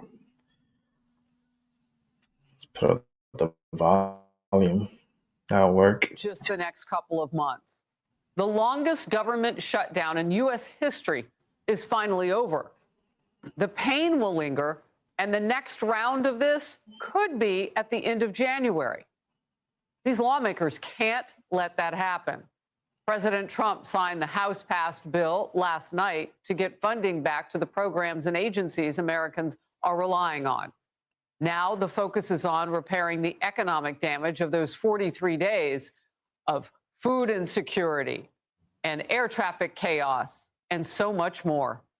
I'm Harris Faulkner. You are in the Faulkner Focus. 6 House Democrats bucked their own political party ranks and joined with Republicans to reopen the government. So we saw this on the Senate side with 8 of them, 6 of them in the House. There is movement. Thank the good Lord. President Trump went after the left, who voted to keep it closed. All of those other people outside of the 6 on the left. The extremists in the other party insisted on creating the longest government shutdown in American history, and they did it purely for political reasons. The total effect of the damage their antics caused will take weeks and probably months to really calculate accurately, including the serious harm that they did to our economy and to people and to families. So I mentioned just a couple of short months from now could potentially be round 2. House Minority Leader Hakeem Jeffries seems like he wants that. This fight is not over. We're just getting started. We'll fight today. We'll fight tomorrow. We'll fight this week. We'll fight next week. We'll fight this month. We'll fight next month. We'll fight until we win this battle for the American people. What is he talking about? I don't know. A whole lot is at stake. Let's take a look at what the first round of that Democratic fight looked like. Nearly 42 million Americans lost their SNAP food assistance benefits. They were suffering.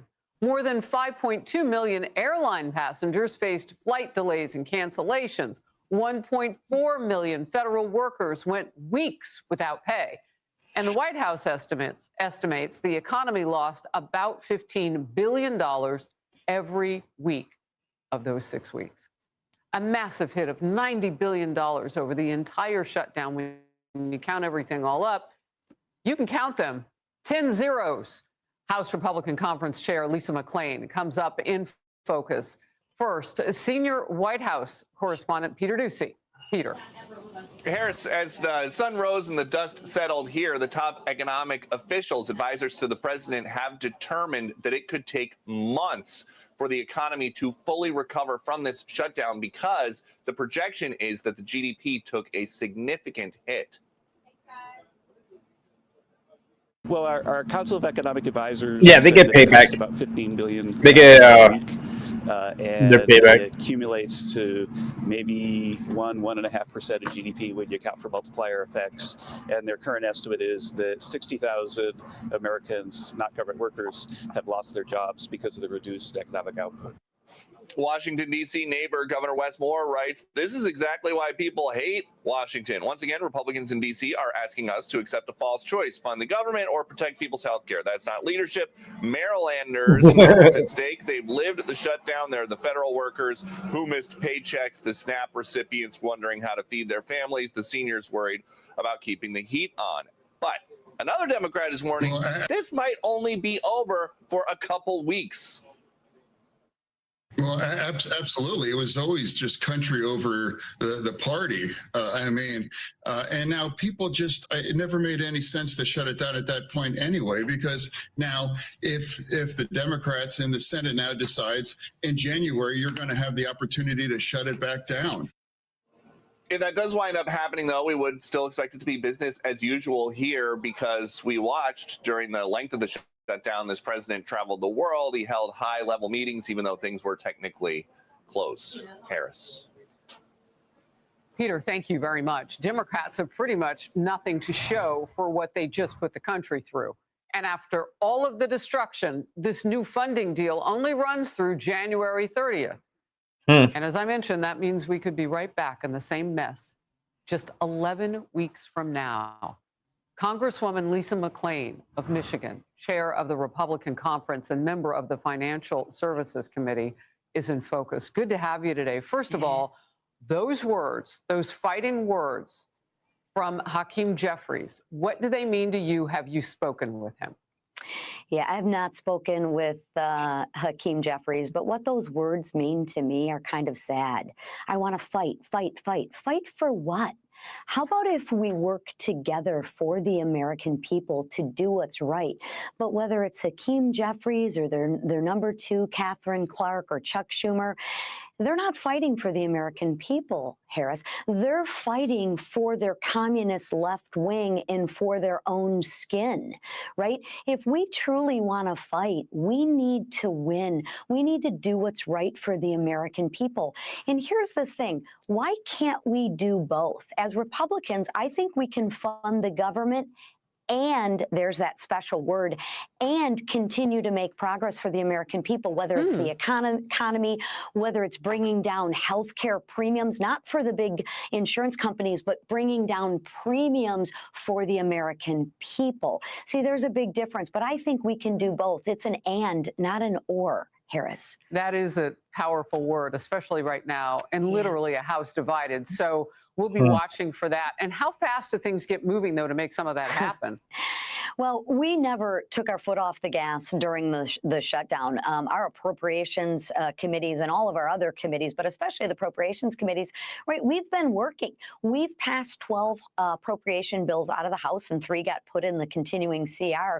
So our plan is, Republicans, is to continue to work for the American people.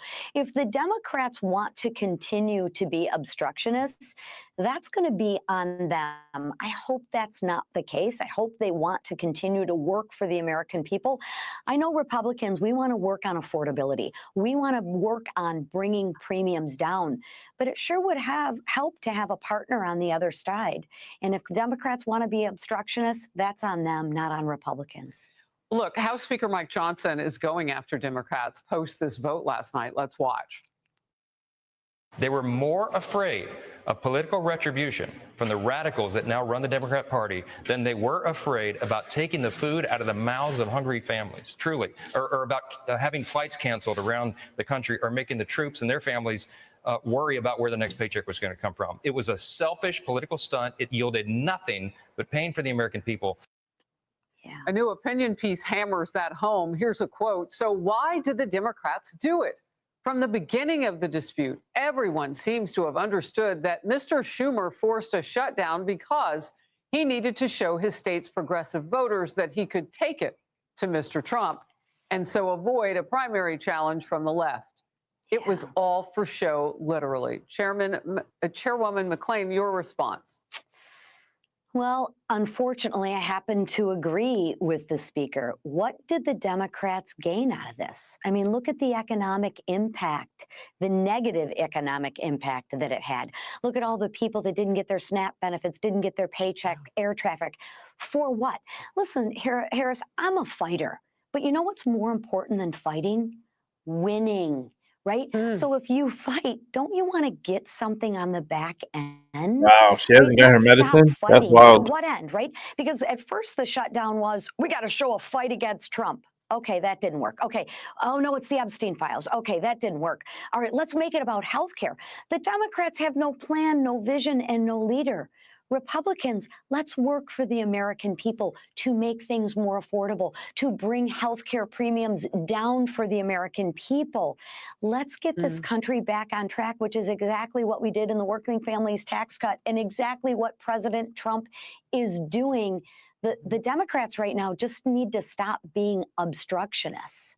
Yeah, and I hear you hitting that word affordability. And it certainly was big here on the East Coast for New Jersey and Virginia and New York with this new mayor, Zoran Mamdani. I mean, that was it. So it sounds like you've got those appropriations bills ready to go. We'll be watching it stem to stern. I hope you'll come back and update us.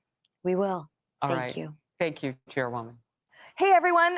All right, Emily, let's keep it moving because we got more to watch. Let's take this to a deeper look now with the government shutdown over. The big concern is that Democrats will try to do this again at the end of January. And it's exposed the split in the and going exponentially. Some Dems Wow, that's now crazy, saying Terry. it's time to throw out the old and bring in the new. New Jersey Senator Cory Booker with this. It is time for a new generation of leaders to stand up to Trump and to all those complicit in sabotaging the American dream, end of quote. Across Capitol Hill, progressives are also fed up, but not just with their leadership. Here's Congresswoman Alexandria Ocasio-Cortez.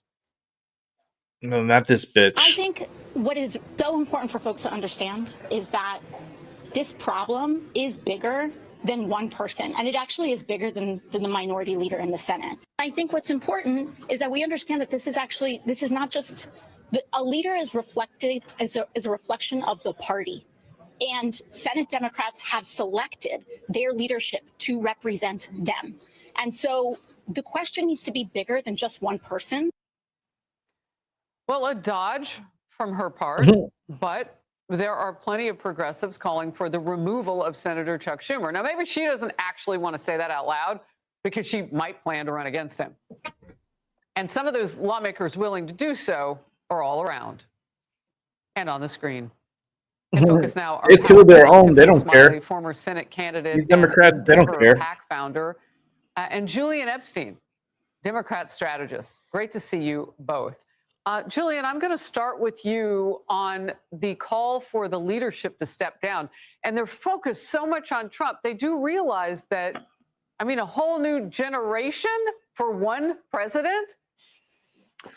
Well, thanks for having me, Harris. It's not a generational problem. It's a problem of the party being too far left. You know, the far left, Harris, since the French Revolution, has always eaten its own. It's true of the Jacobins in the French Revolution, the Reds in the Russian Revolution, the cultural revolutionaries in Mao. The far left always tries to eat its own. Senator Schumer did exactly what the far left wanted here. The strategy was never going to win. There's no way after winning the House, the White House, the Senate, and the House that the Republicans were going to cede power to the Democrats, especially on something like Obamacare, which has so many flaws. Rather than admitting that the progressives had a bad strategy, what they try to do is purge the moderates who are much closer to the median voter than are the progressives. And this is just part and parcel with the history of the far left doing things that are ultimately just very destructive. You know, you have consistently been transparent on that. When I've asked even high-profile Democrats, do you think maybe you're not wearing the pants on this one and it's the far left in your party? They never seem to feel outnumbered. What you're saying is they might be, just in terms of how potent these people are. Because they're scared of the flying monkeys of the online left. That's why. Flying monkeys. Okay. Democrat Senator John Fetterman, who we know is not afraid to speak up against his own party, wrote this on how he sees both sides of the political aisle. Quote, I've drunk deeply the venom of both the left and the right. And as a connoisseur, I can confirm that the most poisonous, the bitterest, is from the far left. The right tells me I suck and calls me names. The far left calls for my death. He even listed some shocking examples in a recent interview. On the left, it was like they want me to die, or that we're cheering for your next stroke. Why couldn't a depression won? And I hope your kids find you in your head, cheering at that. Yeah, and they said that. I remember one, they claimed, oh, the doctor let us down, and why did they have to save his life? Tiffany, your thoughts? Well, I mean, Fetterman has turned into a political hero for both sides of the aisle. And the truth of the matter is that the Democrat Party has become a narrow single-track party where the only way to be accepted, like Fetterman was talking about, is to be anti-American, anti-capitalist, and anti-worker. And I think what we're seeing is that the Democrat Party is lost. And they've lost the American people. We saw a handful of them vote to end the charade, where they were willing to inflict harm on the American people for their own political purposes. So I think the Democrat Party is in a full-fledged revolt where they have no idea how to govern or get anything done in Washington, D.C. The truth of the matter is that the majority of Democrats wanted to keep the government shut down. They wanted to inflict pain on millions of Americans, including the most vulnerable, our law enforcement, air traffic controllers, to see them suffer for their own political advantage. So I think we, have to look at it. If the Democrats can't even control the far left radical side of their party, just imagine what they would do if they controlled the House or the Senate going forward. That's an interesting point. Look, I'm just praying we don't have to go through this all over again at the end of January. I mean, if they've really lost control, then what happens next? Julian, your last quick thought. Maybe you have something to say about that. I don't think it'll happen. Years ago, the progressives formed their own political parties, the Working Families Party, the Democratic Socialists of America. It's time now for people like John Fetterman to form their own offshoot of the Democratic Party. Call it the Democratic Builders Party. Independents and moderates represent 50%. But you know how people are and how they vote, though, Julian. I have to push back a bit. You know that they're going to vote party line, and those names, it takes years for that stuff to catch on, cycles for that to catch on. Because moderates have not gained the leverage that they have in the electorate. Moderates and independents represent probably 50% of the electorate. They do. But they have no way of exercising that power. These moderates should now form their own party. They should be an offshoot of the Democratic Party, the way the Democrats did in places like New York with the Working Families Party. They should caucus with the Democrats when appropriate, and they should threaten third-party runs when the party goes too far left, because that's where the voters are. Until that happens, according to the Democrats, this is just the beginning. So, all right. what does Well, that mean? according to Hakeem Jeffries, you're absolutely right. Great to see you both. Thank you so very much. We'll bring you back. Thanks, Harris. Hey everyone, I'm Emily Campagno. Catch me at Okay, we got some breaking news here. Oh no, Benny Johnson, Rob's favorite. Let's go watch. See what's going on over here. What's up, guys? It's Benny. Senator Fetterman, who's been making way too much sense as a Democrat in the Senate, has gone to the hospital with a life-threatening emergency. Let's cover this right off the top. Lord. Senator Fetterman rushed to hospital. They tried to kill him? With heart problem. Fell and bashed up his face. John Fetterman's rushed to the hospital with a sustained fall near Maybe his the home in Democrats are Braddock, happy. Pennsylvania. Apparently bashed his face into a mirror when he lost consciousness due to a ventricular flare-up. Now, what is a ventricular flare-up? Let's go ahead and check here, please. This flare-up is a sudden medical emergency that involves the heart's lower chambers quivering instead of pumping blood, leading to the loss of consciousness almost immediately. Cardiac arrest, which of course is a heart attack. Symptoms can include chest pain, dizziness, nausea, and rapid irregular heartbeat. Immediate action is critical. You got to call 911. You got to restore the heart's rhythm, otherwise you'll die. A person experiencing this will lose consciousness quickly and collapse. That's exactly what happened to John Fetterman. The symptoms may occur immediately or before the event. Chest pain, dizziness, nausea, rapid heartbeat problems, shortness of breath. And that's what it is. It's an irregular beat. So it kind of looks like that. Anyway, let's go ahead and continue to read. Where is John Fetterman now and what's going on? The ventricular flare-up in this context refers to an episode of ventricular arrhythmia, an abnormal heart rhythm that can lead to sudden cardiac arrest and can cause the heart to stop pumping blood entirely, and you'll die. The medical episode caused the 56-year-old lawmaker to feel lightheaded and then fall directly to the ground, hitting his face, and he has minor injuries following the incident. Fetterman issued a cheeky statement saying, "If you thought my face looked bad before, wait till you see it now." Oh, This latest Lord. medical scare comes after he opened up about thinking about quitting politics following a terrifying stroke in 2022. 2022, he was hospitalized for months after a stroke. He went into Congress as a far left-wing Democrat and then returned from his hospitalization as a centrist, somebody who wants to close the borders, somebody who wants to prosecute corrupt members of his own party, somebody who described President Trump's cabinet picks as God-tier trolling. I would describe it as God-tier level trolling to just trigger a full-on China syndrome. That's wild. To own the libs in perpetuity. You could tell John Fetterman likes Donald Trump. John Fetterman also saying that he's left. I'm not a progressive. I'm a Democrat. What does that Progressive mean? Party. How do you? What is that distinction? Because I'm always. I don't think I've used the word progressive. I think I've said woke. I think there's a big difference between woke, and I know that word triggers a lot of people because it had a great beginning as a meaning, but words migrate, and it went to something else. I think there's a big difference between an old school liberal and a woke person. You say progressive Democrat. How do you describe this?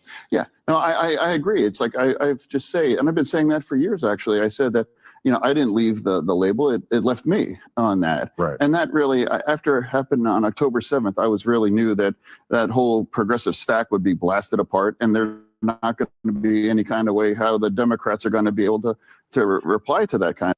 So John Fetterman saying he's not a progressive, he's an old school Democrat, but those don't really exist anymore. And John Fetterman obviously getting attacked savagely by his own party for wanting to reopen the government. And the latest in a long series of attacks against Fetterman for kind of moderating to the right, I think you would say, on a number of issues. Ladies and gentlemen, the Fox News Senator report Fetterman's from team during an the early walk, collapse. he sustained a fall near his home. Out of an abundance of caution, he was transported to a hospital. Upon evaluation, it was established he had a ventricular fibrillation flare-up that led to him feeling lightheaded, falling to the ground, and hitting his face with minor injury. Senator Fetterman, always in good spirits, always an optimist, quipped to his team, "If you thought my face looked bad before, wait until you see it now." And then he thanked the EMTs. Our prayers to Senator Fetterman. America Reports. See how like the right handles these kind of things? John Fetterman is from a red state, you would argue, right? Pennsylvania voted twice for Donald Trump, 2016, 2024. You could say that John Fetterman could be replaced by a Republican senator, and a Republican senator just flipped a seat in Pennsylvania. Pennsylvania is going the way of Florida. It's a very good thing. So you have, like, as the on the right, you'd have every reason to sit here and to bang our chest and bang the drums and say, wow, we really hope that something bad happens to John Fetterman, right? Like we could get a Republican Senate seat out of it. No, we say pray for him. That's my entire timeline. This is the difference between us and the animals. Ladies and gentlemen, this is the difference. We're willing to put aside partisan politics and power politics for humanity that still exists in some very far-reaching corners of the internet. And so, ladies and gentlemen, you've seen this, obviously. I hope he makes a full recovery. John is a good man, doing well after observation.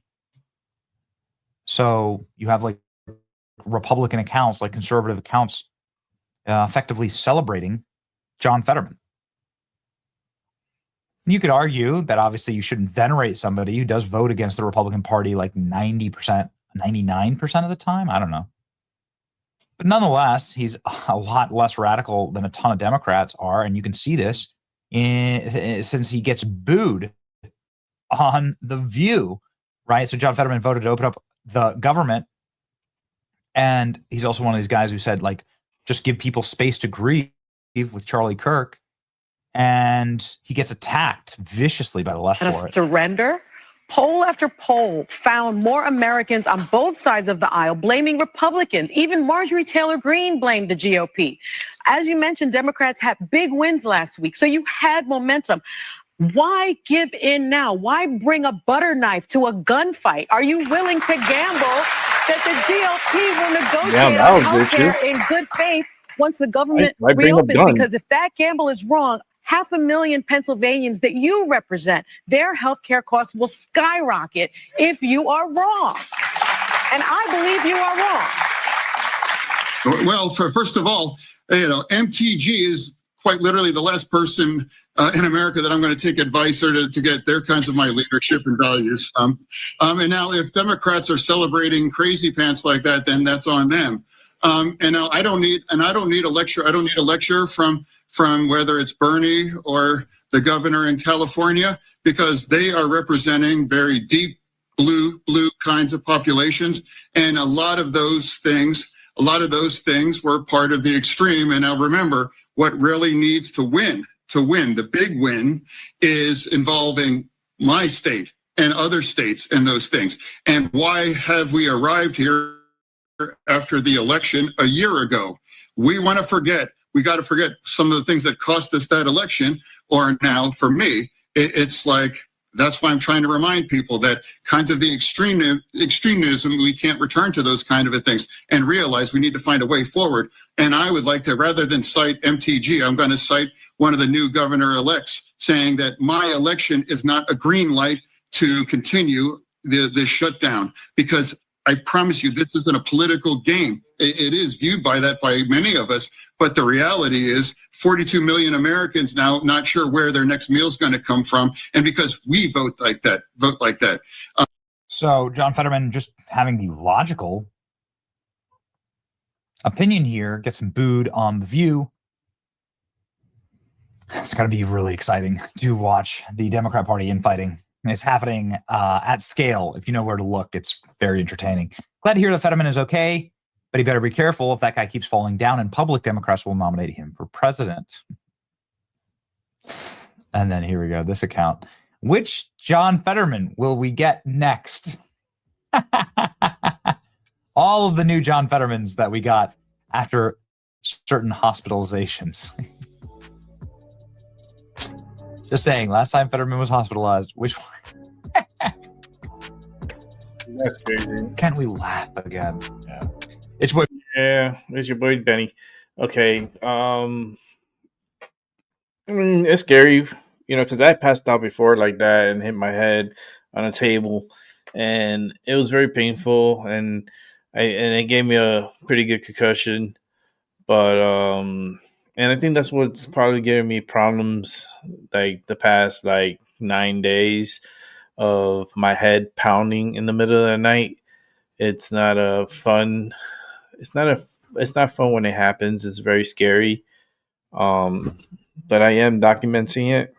I'm doing my own little documentation of my sleep and taking highlights of when I'm having when the episodes are happening when I'm sleeping. So I want to be prepared. So when I see the doctor, I'd be like, look, here's all the times that this has happened to me, and I'm just very concerned, and what can we do about this? And then we'll go from there. It's we're living in very scary times. Let's see what else we got here. Ooh, Liberal Hive Mind. Yeah, let's watch some Liberal Hive Mind. It's a great channel. Hey guys, welcome to the Liberal Hive Mind, a channel solely focused on exposing the abundant hypocrisy of the left. And here's your meme of the day, brought to you by 5mind.com. Holy freaking crap, so I guess the mask just slips. It's so funny how we're always proven right. We kind of run on the Occam's razor theory for the most part. We just come to the most obvious conclusion and then simply say it, and the left always recoils and says, that's fake news. That's just a Republican talking. But for me, it doesn't get and relating to this whole shutdown, it's been obvious since the start that this whole ordeal has been political. Pain was the leverage, not to get something beneficial for the people, not to do good, but to juice up Democrat numbers, Democrat support, and now we're learning Democrat fundraising. Just like the whole George Floyd thing and the whole BLM summer of riots, the entire premise was racial inequality, making life better for black people. But what'd you get? Worse off neighborhoods, homelessness crisis, crime crisis, zero investment in infrastructure or anything of actual relevance. No, what you actually got was money taken away from your public safety funding and funneled into more Democrat bureaucracy, more social workers, and useless freaking bureaucrats who accomplish nothing. And of course, billions of dollars funneled into the Democrat machine through Act Blue donations that were flying everywhere. Well, that's exactly what happened during this shutdown, folks. It wasn't about helping people. It wasn't about fighting for those who are dependent on government-funded programs. No, it was using you as the pawn. You were the leverage, shutting down your life to cause mass moral panic so Democrats could fundraise moving into the 2026 election. We all know that post-2024 election, after Kamala Harris blew billions of dollars on her freaking campaign for absolutely nothing, we know the Democrat fundraising coffers have been essentially empty. They don't have a whole lot of cash on hand, and so it seems the shutdown was political profiteering disguised as courageous political empathy and standing up. Give me a freaking break. The whole thing got exposed. Steve Scalise hits us with an absolutely damning report. Let me show you guys exactly what happened here. We got some stuff to get into, so let's roll the tape. All right, folks. So from what we understand, while Georgia vendors, federal workers, and everyday families were being caused pain, their Democrat senator, Mr. John Ossoff, well, he wasn't focused on reopening the government so they could get their lives back on track. No, he was focused, apparently, on crisis email campaigns to rake in millions of dollars from small amounts out of state donations. He was vying for that California money as Georgians were suffering, exactly as Steve Scalise puts it. Take a look at this. Another Democrat said Senator Ossoff's calculation is, quote, Do I vote to open the government up and get crushed and can't raise a single dollar of low dollar money? Or do I vote to shut the government down and get $3 million from online fundraising? That's disgusting. Senator Ossoff is more concerned about getting low dollar donations from maybe some donor in California who's going to click on an email and give him $100 for his reelection. And so he's causing suffering on tens of thousands of people in his home state of Georgia. Senator Ossoff ought to send that tainted, dirty money back if he's raised $3 million off of the shutdown, off of the suffering he's caused, just so that he can get some more money from radicals around the country. Go look at his finance report during the shutdown. The low dollar donations that he's more concerned about getting than opening up the government, which is the right thing to do, because they're scared to death of their base, because they want to keep getting low dollar donations from the most radical members of the Democrat Party. That's what this is about. And we've been saying it, but now that Hill article truly exposed it. And so again, there's obviously a conflict here. Democrats pretend as if they're representing their people, but they're not. They are exploiting you. And the same crowd that's constantly giving us freaking sermons about the people and the kids and the downtrodden and the most vulnerable. Time and time again, you can tell they prioritize their donor lists above the everyday people that they claim to represent. Just like during COVID when they shut down your small business, but they made sure that Walmart and McDonald's and all the big multinational firms, they made sure they were open, setting record profits. It's always the same pattern now, isn't it? It's the fake philanthropy of the Democrat Party. That's the brand. The smiles, the slogans. Boy, do Democrats love a good slogan. They love photo ops at the food bank. Then they're the same party that votes to extend the suffering because the pain was their leverage, right? They posture as these guardians of the downtrodden. But really, they're using those very people as human shields for their political agenda. And of course, it seems as ATM machines for their damn campaigns. The shutdown was more about politics. It was more about driving the vote and, of course, driving fundraising than it was anything else. Just like the impeachment against President Trump, right? That's why Adam Schiff was willing to lie so constantly and egregiously. It wasn't about justice. It was about those Act Blue donations under every single one of his posts. Donald Trump colluded with the Russians, and I have the evidence. Trust me, it's coming one day. If you want me to release that evidence, well, go ahead and scroll down and click my Act Blue donation and send me $25, will ya? It's transparently corrupt. It's obvious. And this is why the Democrats cling to the dependent system that they have created. It's their oxygen. A robust, independent middle class does nothing for them. People who are dependent and self-sufficient are too hard to scare. They're impossible to herd around like sheep. But a population, or a good chunk of the population, that's bound to programs and empty political promises, well, they're easier to manipulate. And of course, that's the two extremes of the Democrat Party. The people who are dependent, seemingly hopeless by design, and then of course the emotionally susceptible elitists, the people who do their charity work by voting for Democrat. Ooh, I'm voting for the Democrats. I've saved all poor people. The middle-aged Karens who want to feel as if they've done something, right? They've done something truly positive. Who needs to actually give back to community and be productive when I could just vote Democrat and then lecture everybody about how terrible they are and how amazing I am. This is obviously what's going on. And you could apply it to almost every facet of Democrat strategy. Let's look at the black vote. I mean, how do you think they keep 90% of black voters voting for them time and time again? It's the lavish rhetoric. It's the performative outrage, the welfare dependence. Make it seem as if you're the party of social rights and civil rights, standing up against this giant behemoth, this boogeyman of white supremacy. The whole thing's a ruse. Democrats aren't fixing any systemic racial issues. Those don't exist. Are there issues of racial inequality? Absolutely. Are they fixing those? No. They make it worse. And obviously that's because there's no actual incentive to make it better. The moment you fix the problem and allow people to do for themselves, to succeed on their own, well then, what do you need the Democrat Party for? The Democrats would lose everything that gets them elected in the first place. The manufacturing of crises, the actual pain that's being caused, the inequality, all the problems, those are what Democrats run on and fundraise on. That is more important to Democrats than doing good, than doing right by the country or by the people of the country. No, they inflicted pain. We're going to reopen the government as soon as these Democrats in the House give us the chance to vote on it. It'll get done. In the meantime, what you just played, it's very sad. I mean, 40 days plus, they shut down this government. And for what, Brian? For absolutely nothing except to hurt the American people.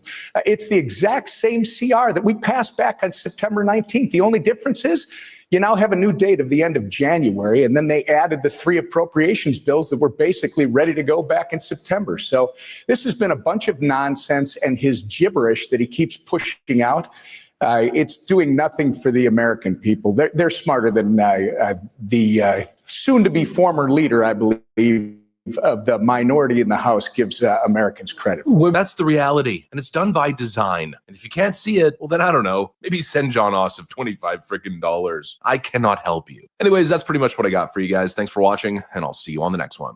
All right, let's keep it moving. Jimmy Dore. Guess what? Samsung phone. You think you're being spied on? You have no idea how much you're being spied on. And guess who's doing it? Israel. No, get out of here. They're good people. Expose Samsung phones embedded with unremovable Israeli spyware. Huh? Come on. Could this really be real?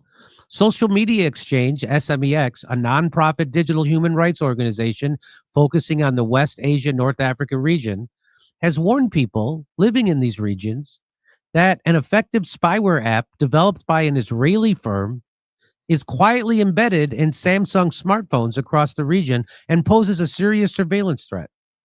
Wow.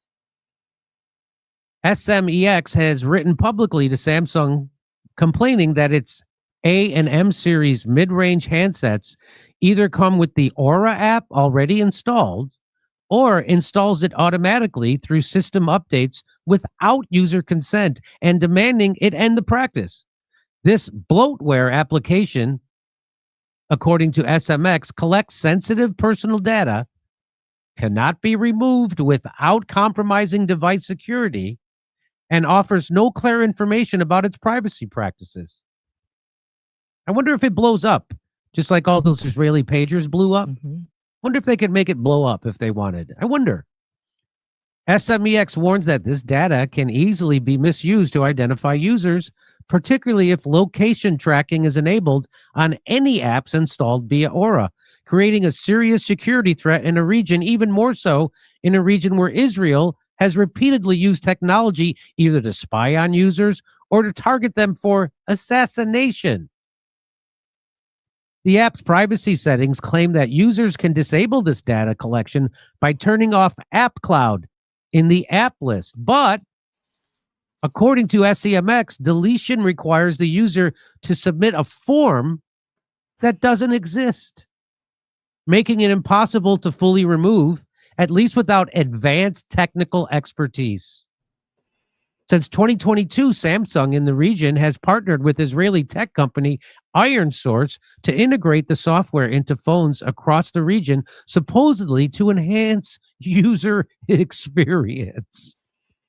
In its letter to Samsung, SMEX describes the firm as notorious and the software as impossible to remove.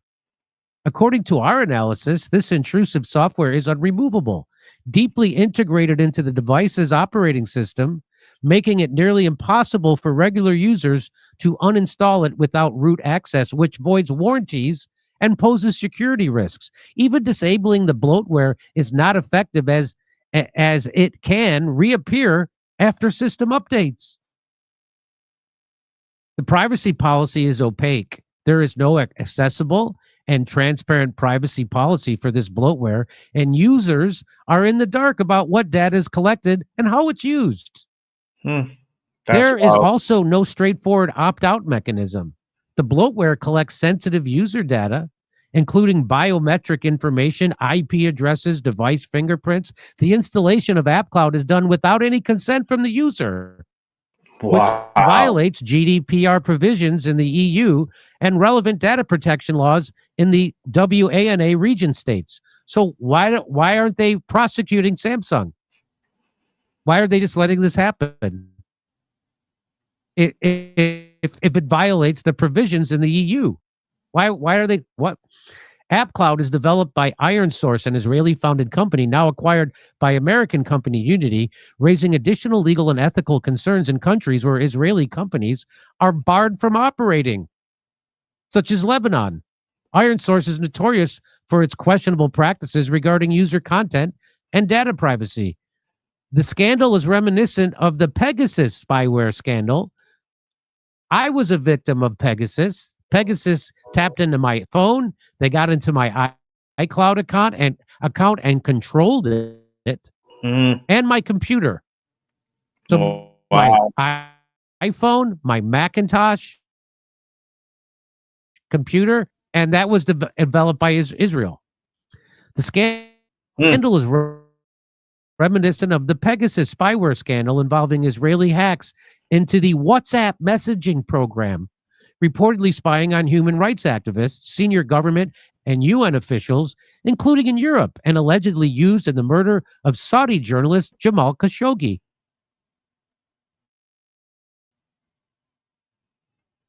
I don't know how much more you need to hear to know that you are in a surveillance state. By the way, the government is collecting, the United States government, since 9/11, is collecting every email, every text, every phone call you make, which is against the Fourth Amendment. That's illegal. And did you see the Republicans get rid of that? No. Did the Democrats get rid of it when they had complete control? No. In fact, they ramped it up. When Barack Obama was president, he repealed habeas corpus. He repealed the Smith-Mundt Act, which allowed the government to now infiltrate unions, school boards, PA, teacher parent associations, all kinds of stuff, and spy on you. So that's the world we're living in. That's amazing. And of course, Israel's involved in it. Of course they are. Of course. So I don't know if you have a Samsung phone, but it doesn't really matter. They have everything anyway. And no one's demanding that they reinstall our civil rights in America, our right to privacy. So no one's demanding that. No, it's over. It's all over.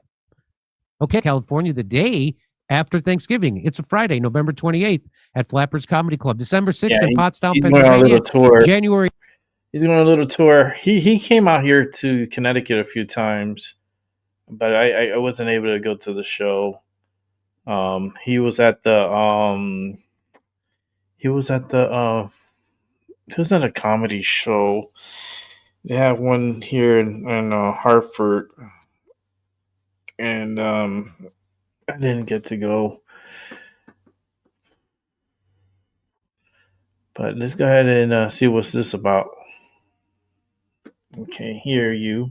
It's a really penny for anything. The U.S. Mint has stopped producing the 1 cent coin. So now you can still pay with pennies, but they're going to be more difficult to come by. Your reporter Taylor Knight shows us how one local small business is starting to make changes in response to this.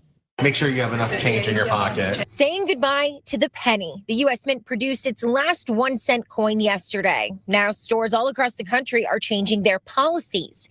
This sign is on the front door of the Big Y in Rocky Hill, asking customers to have exact change. And McDonald's is rounding cash purchases up or down when customers don't have the exact change. Yesterday, I saw something at McDonald's say, we're phasing out. I kind of knew, but didn't know. And it said, so you either have to pay like round up or pay by card or something like that. You'll start to see changes at small businesses too. Patty Cakes in Rocky Hill will be changing their prices, so the total always ends in a 0 or a 5. Instead of $8.99, a price will be $8.95.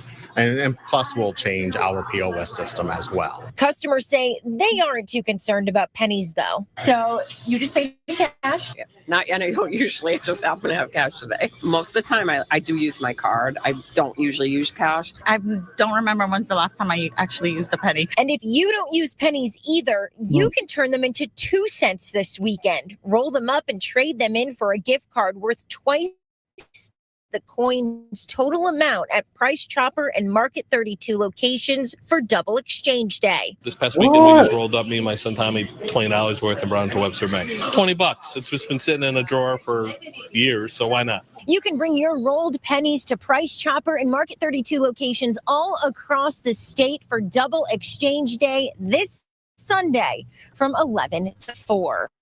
Your reporter in Middletown, Taylor Knight, Channel 3 Eyewitnesses. Okay, well, let's keep it moving. Let's see what this is about here. Let me set it up. Welcome back. As the noise settles and reality sets in, our next guest has a warning for New York and the country about Zohran Mamdani. He calls Mamdani a Trojan horse for the Red-Green Alliance. We first introduced you to this alliance months ago on this show. It's two groups you'd think have very different philosophies, but they're united in their distaste for the West. The red is Marxism. The green is Islamism. The Middle East Forum describes it as, quote, an alliance of convenience between leftists, including progressive, socialist, and communist on the one hand, and on the other hand, Islamists, Muslims who actively pursue the political goals of Islam, such as Islamic supremacism, and the punishment of those non-compliant with Islam. They went on to say, what commonalities bring these two disparate collectives together? Both leftists and Islamists hate Western countries and Western civilization, especially the United States of America. Joining me now, the son of the founding Hamas leader, Mossab Hassan Youssef. Mossab, thank you for being with us here today. First, let's just start with this. With your background and your knowledge, the Red-Green Alliance, it doesn't make any sense. How could a socialist furry marching down the streets of New York have something in common with, perhaps, Hamas? So how does it work? Is it real?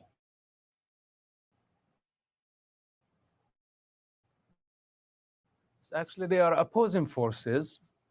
And the reality is that we have today Trojan horses to invade or to infiltrate our borders. We have been invaded through the internet. The communist countries, North Korea, China, Russia, they have been working around the clock to our internet, our social media, with their propaganda. They paved the way. They created the climate for somebody like Mamdani to come and represent their ideologies. On the other hand, also we have Qatar, we have Arab oil countries, we have Pakistan, we have other Muslim countries that basically posing as white people, as Americans, and they have been spreading Islamic indoctrination through the Muslim Brotherhood, through other platforms. Now, the average American really does not understand the green and red danger. Services, they understand this danger. Now, the new generation of Americans, they really don't know the history, the long war between capitalism, or let's say the United States, the West, against communism, and the real danger of such a model. Now, these two models, the Islamic and communist models, they're anti-American at their core. And they want to push America in the backseat. And they want to change the world order. This is what they are aiming to do. Now, the new generation of Americans don't see this bigger picture. They think that every other country is just like the American model, that people demonstrate their freedoms. They don't see that these two models are failing models. And at best, what they can offer is a tyranny, a dictatorship, a totalitarian system. They can never succeed in representing a transparent democracy. And to import such ideologies to the United States quickly, means... So I just want to ask you this really quickly. I see that the two sides have a common cause in destruction of the West, Western civilization, the United States of America, even if they do have very different visions of what rises up from the ashes. But while you said a Trojan horse isn't necessary today, you still have described Zohran Mamdani as a Trojan horse. Explain. Yes, well, basically, had he not used the Muslim and the socialist cards, I would have not mind.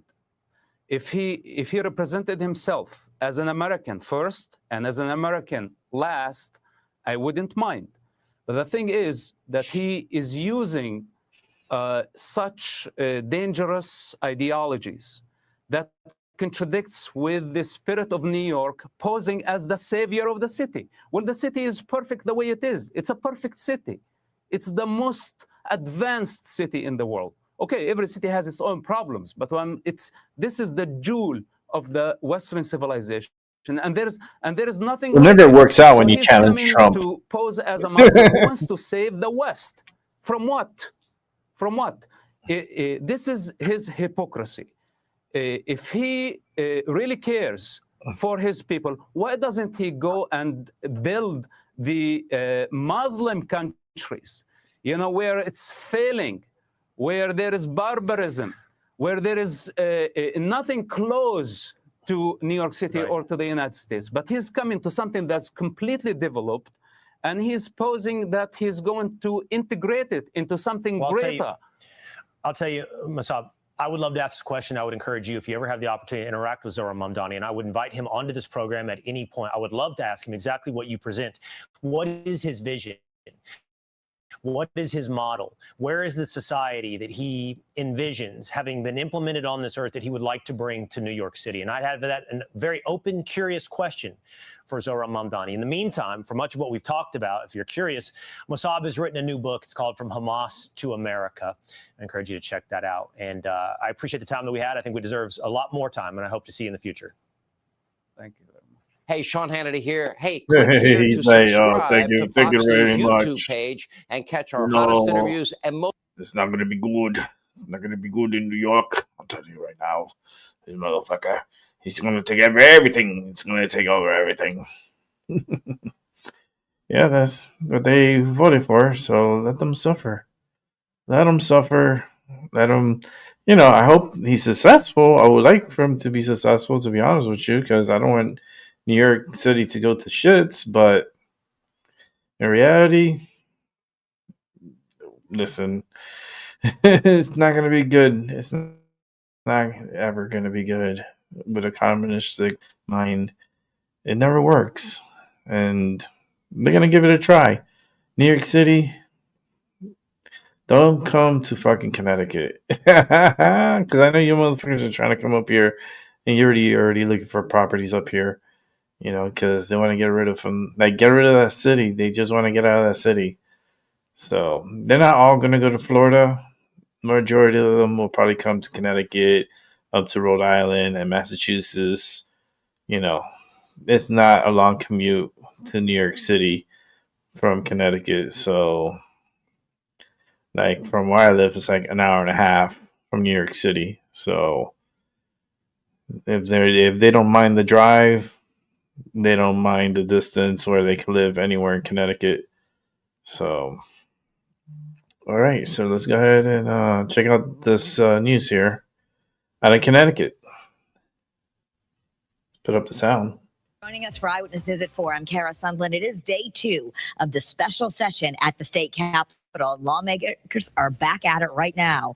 Today is round 2, and your chief political reporter, Susan Raff, is joining us live at the state capitol, where the Senate has just made some progress in today's session. They've just started. Susan? Kara, that's right. It's been a busy 2 days here in this special session. The House was here till late, almost midnight. Today, the Senate went back in, and in fact, just minutes ago, they passed an emergency plan which protects SNAP and Medicaid benefits. This is something that was a priority in this legislative session because during the government shutdown, Connecticut lost a lot of federal funding. States like Connecticut were pretty much at the mercy of Washington. It was on again, off again with federal funding for food assistance. The House voted Wednesday to put $500 million into a reserve fund as a safety net. The Senate took up that same plan on Thursday. It protects SNAP, Medicaid, WIC, and heating assistance if there are more federal cuts. The House also voted and approved a housing bill. This is now the second time the legislature passed a housing bill, but Governor Lamont vetoed it earlier this year. There was a lot of pushback from town leaders who felt it took away local control. Democrats say this bill is better and stronger. People need housing. End of sentence. We have to build more housing here in the state of Connecticut if we're going to grow our economy and if we're going to No, have an affordable place to people in New live. York are going to move up here. It should not have taken 10 months to get to this point where we have a bill. However, there was a contentious debate in the House last night, and we are expecting that again today in the Senate. We are told that the housing bill will probably be the last thing that the Senate takes up later today, so it could be a long night. But when it comes to that emergency plan for things like SNAP and Medicaid and WIC and other food assistance, that was an interesting vote. It did not go along party lines, which is common here in the Senate. There were 3 Republicans who supported that, saying that they wanted to make sure that people did not go hungry in our state, and it was the responsibility of government to make sure that doesn't happen.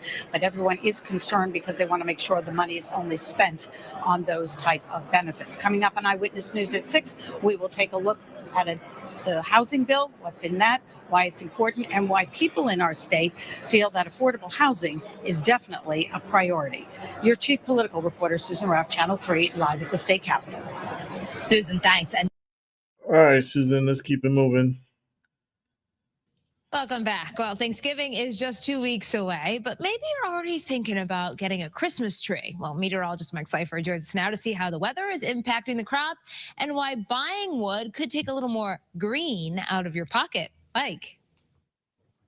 Stephanie, last year, one of the big concerns was the drought. And this year, we ended up in a bit of a drought, too. It was a little abnormally dry in the East Hampton area specifically throughout much of the late summer and into the fall. I'm here with Joe Gaudreau, the owner of Lost Spring Farm in East Hampton. And Joe, how are the tree conditions this year? So trees, no, they're looking really good. Mike mentioned we had a drought this year. Last year, we really were all kind of scared because September, October, November, it was really dry. But this year, no, trees are looking beautiful. We just had a meeting of our association, and everybody seems to have the same consensus. Their trees are in good shape, and we have lots of real nice ones. Everybody seems to have that same setup. So, nope, the weather didn't affect us this time. We're outside as tree growers. We're out in the cold, the hot, raining, snowing, sleeting, everything.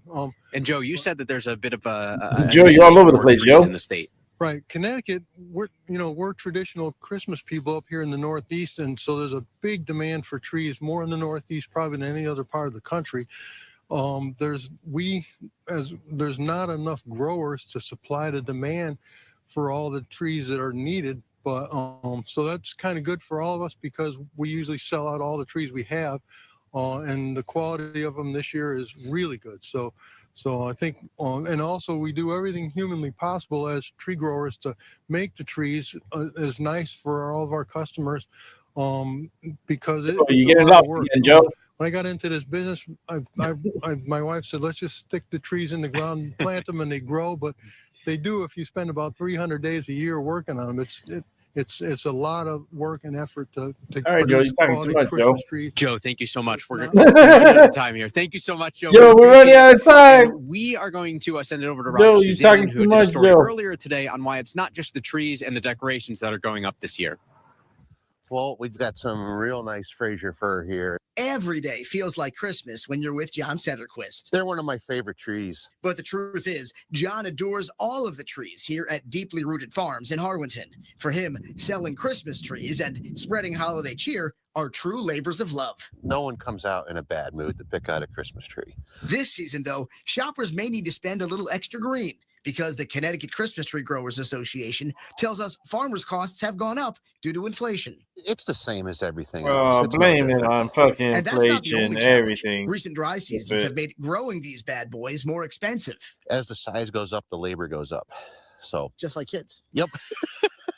Despite the obstacles, John doesn't plan to raise his prices, although he may start charging for extra services. But the CCGTA estimates most growers will increase their prices by about $5 per tree. It's ridiculous how high prices going up. We caught up with Roger Fancher and his brother Mark while they were scoring great holiday deals at the beautiful Watusick Nursery Christmas Market in Bristol. It's the magic of Christmas all together in one. Mark won't let anything dampen his holiday spirit, but his family may make some changes this year. My wife loves real trees, and she's thinking of getting an artificial one. Here's a real nice tree. A nice 7-footer. Obviously, Yeah, John that's a hopes nice that one. most people will still opt for the real deal, just like his family does. Are you going to put one up in your house? Oh, we put 2 up. We own the farm, so it's easy to enjoy the holiday. Now we've posted why you a so full greedy? Why list you need of to all put the 2? Connecticut Christmas tree farms for you on our website, WFSB.com. You can go there and find one in your neck of the woods and then make some priceless holiday memories with your family. Now, listen, I'd tell you more. Yo, how much but is I for gotta that make Charlie rounds. Brown tree In behind you? Arlington, I'm your reporter, Roger Suzanne, Channel 3 Eyewitness News. Honey, where's my saw? There's the Charlie Brown tree. And while Joe has said some of the trees here at Lost Spring Farm are already tagged, they officially open for business on Black Friday, November 28th.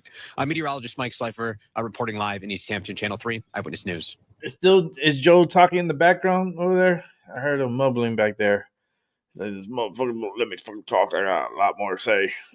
What's going on, man? Oh, that was funny. I mean, that little Charlie Brown Christmas tree was like really cute. I was like, man, how much is for that little tree? Little Charlie Brown tree. I don't know. I haven't had a real tree since I was a little kid. The last time I had a Christmas tree, a real Christmas tree, I was about what? I think like 6, 7 years old. The best part about it, it smells so good. That was like the best part about those Christmas trees. But the thing is about those trees, they're outside, right? And nature is outside. And here in Connecticut, there's a lot of bugs and unwanted pests that could be inside those trees.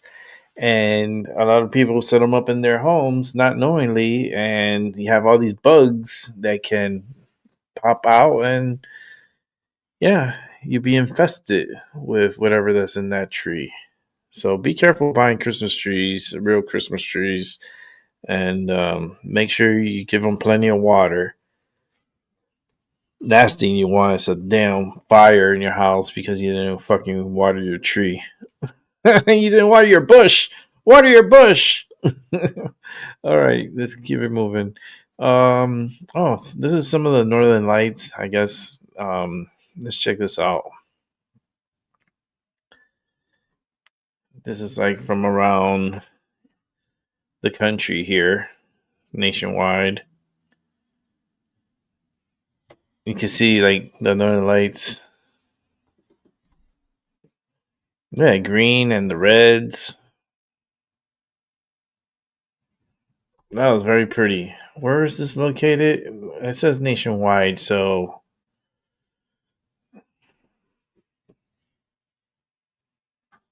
that's a drone. So the drone camera could pick up on the Northern Lights. Look at the water, the reflection from the water of the green. That's wild. That's so cool. But this is gonna cause us problems. This is Oregon, Utah. Oh, look at the orange. You saw that? Wow, look at this. I mean, last night Rob sent us a whole bunch of not videos, but pictures of his Northern Lights experience, and it was so magical and pretty. It looked like this. It truly looked like this. That's how the pictures he sent us. Look at this. Wow, look at that.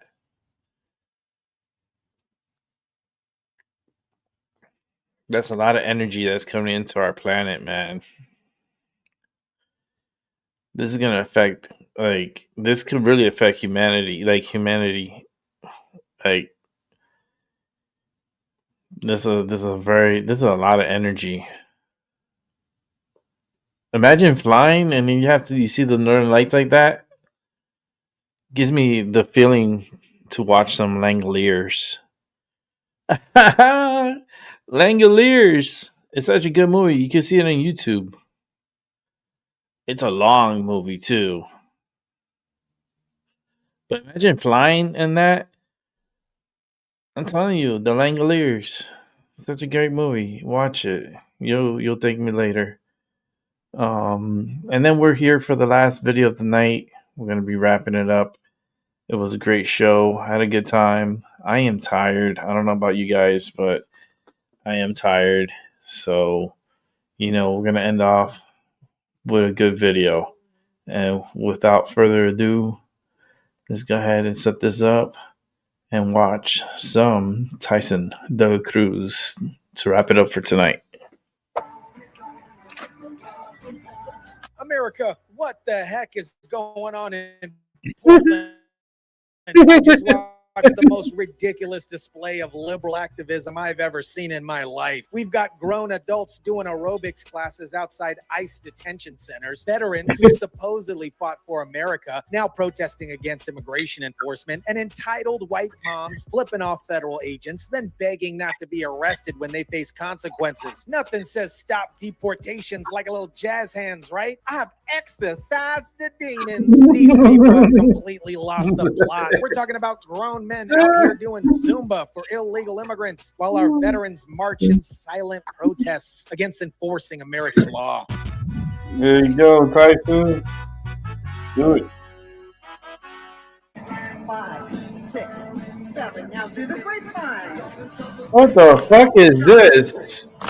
What is up, guys? Tyson Tonight here. Thank you so much for rocking with me. When I tell you that Portland has become a parody of itself, this is exactly what I'm talking about. These people are so disconnected from reality that they think dance classes are going to stop federal immigration enforcement. Let me break down what we're witnessing here. Portland activists have organized aerobics classes outside the ICE detention center because apparently nothing says resistance like synchronized stretching and jazz hands. What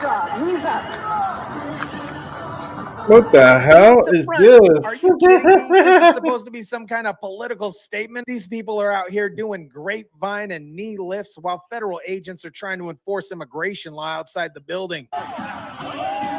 They're doing James Bond moves and introducing instructors by name like this is some kind of community center fitness class. The level of delusion here is absolutely staggering. They think they're making some profound political statement, but they just look like middle-aged suburbanites who lost their way to the gym. This is what happens when activism becomes performance art. Instead of engaging in actual issues around immigration policy, they're literally dancing around the problem. It's virtue signaling taken to the most ridiculous extreme. Now let's talk about something that really gets me fired up. Veterans protesting against ICE enforcement. I've watched this silent march and I gotta ask, if you fought for American rights and America, how could you want illegal immigrants in this country? In the heart of South Portland, you'll find Jim Farrell and hundreds of other veterans. I was in the Army as a medic when Vietnam started. Go to ICE.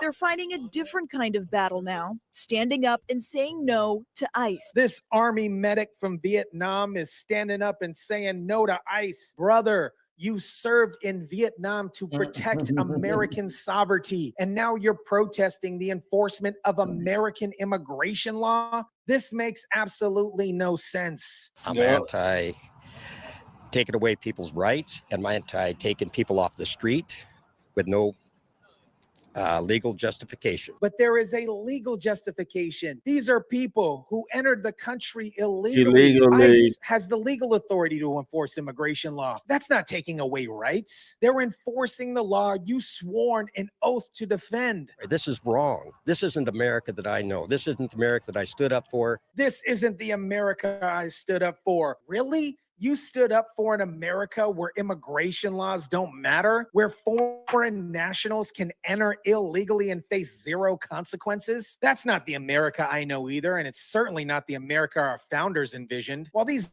veterans are marching against ICE, let's look what's actually happening with immigration enforcement in Oregon. The numbers tell a very different story than the emotional protests. Today, we learned from immigrants' rights groups who say at least 24 people were arrested south of Portland in Salem.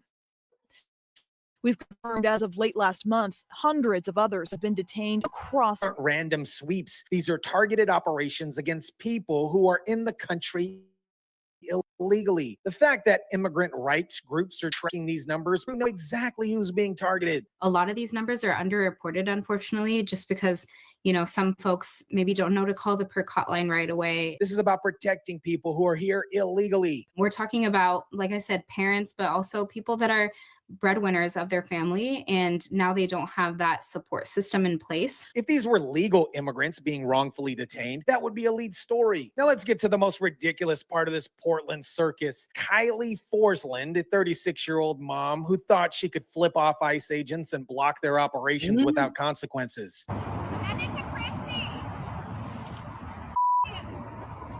Oh, you like that? 5 minutes later. Please, I'm just a mom, please. I'm just Kylie? a mom. Yes, please, I'm just You a are mom. just. Please, I'm a mom. This is exactly what's wrong with entitled white activism today. These women have no idea who these agents were pursuing. Could have been dangerous criminals, could have been anybody. But she decided to play Beverly Hills Cop and interfere with a federal investigation. Ma'am,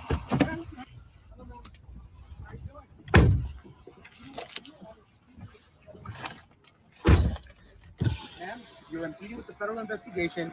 We have you on camera. We actually have news reporters with us in the vehicle. Your case will be referred over to Homeland Security investigation for prosecution.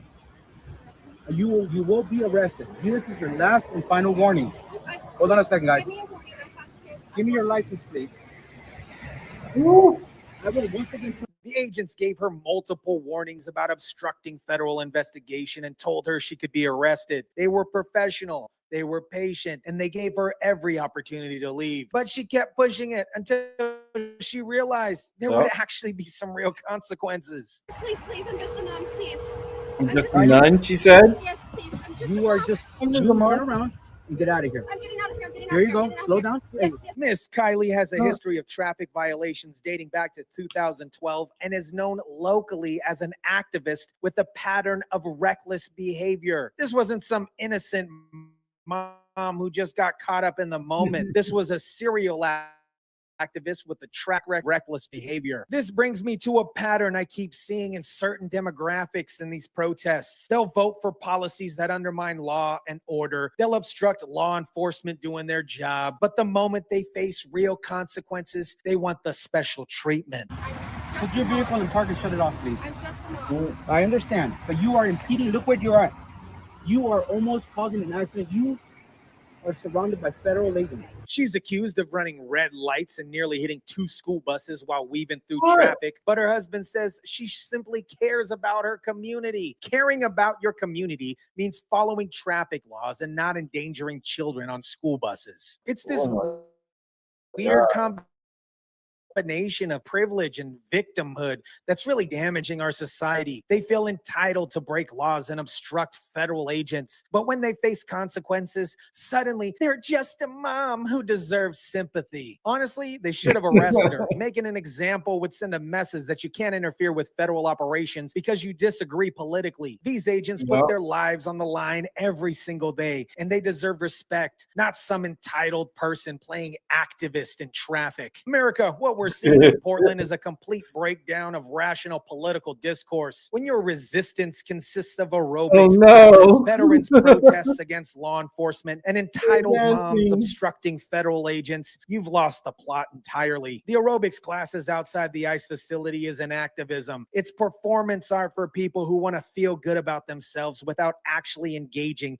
with the complex policy issues. These grown adults doing Zumba for illegal immigrants think they're making a statement. treatment, but they're just embarrassing themselves. The veterans marching against ICE enforcement have forgotten what they fought for. American sovereignty includes the right to control who enters our country and to enforce immigration law. If you can't support that basic principle, then you've forgotten what America actually stands for. And Miss Kylie represents everything wrong with liberal activism today. She felt entitled to obstruct federal agents doing their jobs, but the moment she faced consequences, she became just a mom begging for mercy. You can't have it both ways. We need to back our ICE agents, Border Patrol, police officers, and all our first responders. They're doing the hard work to keep our community safe while dealing with people who think their political opinions gave them the right to obstruct justice. Portland has absolutely become a parody of progressive activism, where virtue signaling matters more than actual results, and where feeling good about yourself is more important than supporting federal law enforcement. Let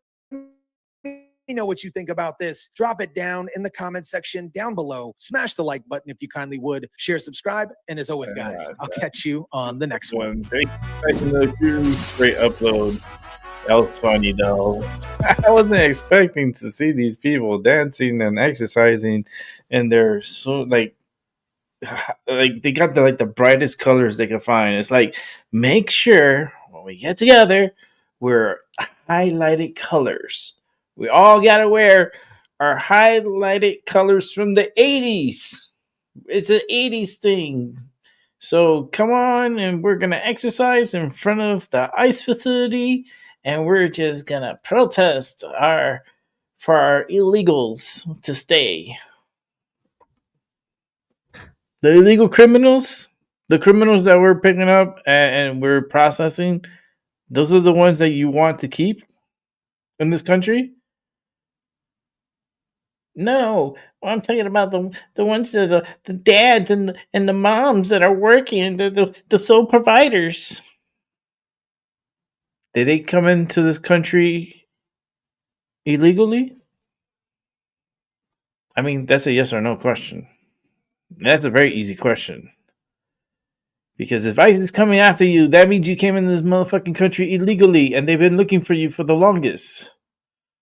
So it's like these people, they're like, oh my god, let's protect them because they don't have a home.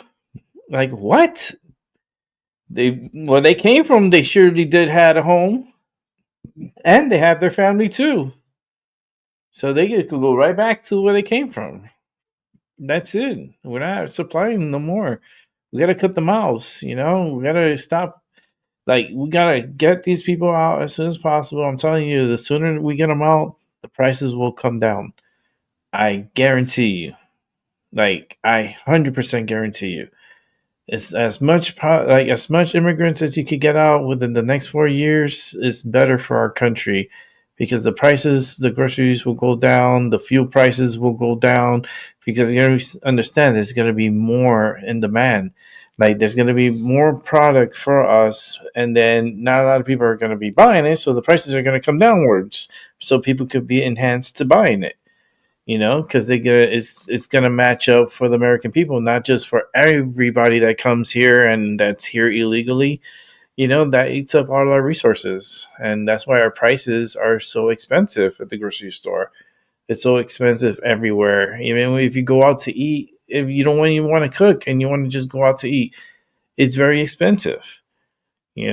So if you want to make it cheaper, boot them out. And I guarantee you, everything will be cheaper. Even car insurance will go down. Because there'll be a lot more safe drivers that are legit drivers instead of illegal drivers. Ever thought about that? Well, I'm not used to Thursdays. I'm so used to Tyson and wrapping it up, after Tyson's appearance. But he tapped out first. He had things he had to do. He had prior engagements. But he tapped out first. I didn't tap out. I'm still continuing to do this for as long as I can, because every day is like a new day that's given to us, and you got to take advantage of every day of being alive, because you never know when we're going to be gone, It can happen to us at any moment, at any time, at any day. So with that said, have a good morning, good afternoon, and a good night. And I'll catch y'all on the flip side. And I'll be back on tomorrow for another beautiful show here on My Mind Over Matter. Peace.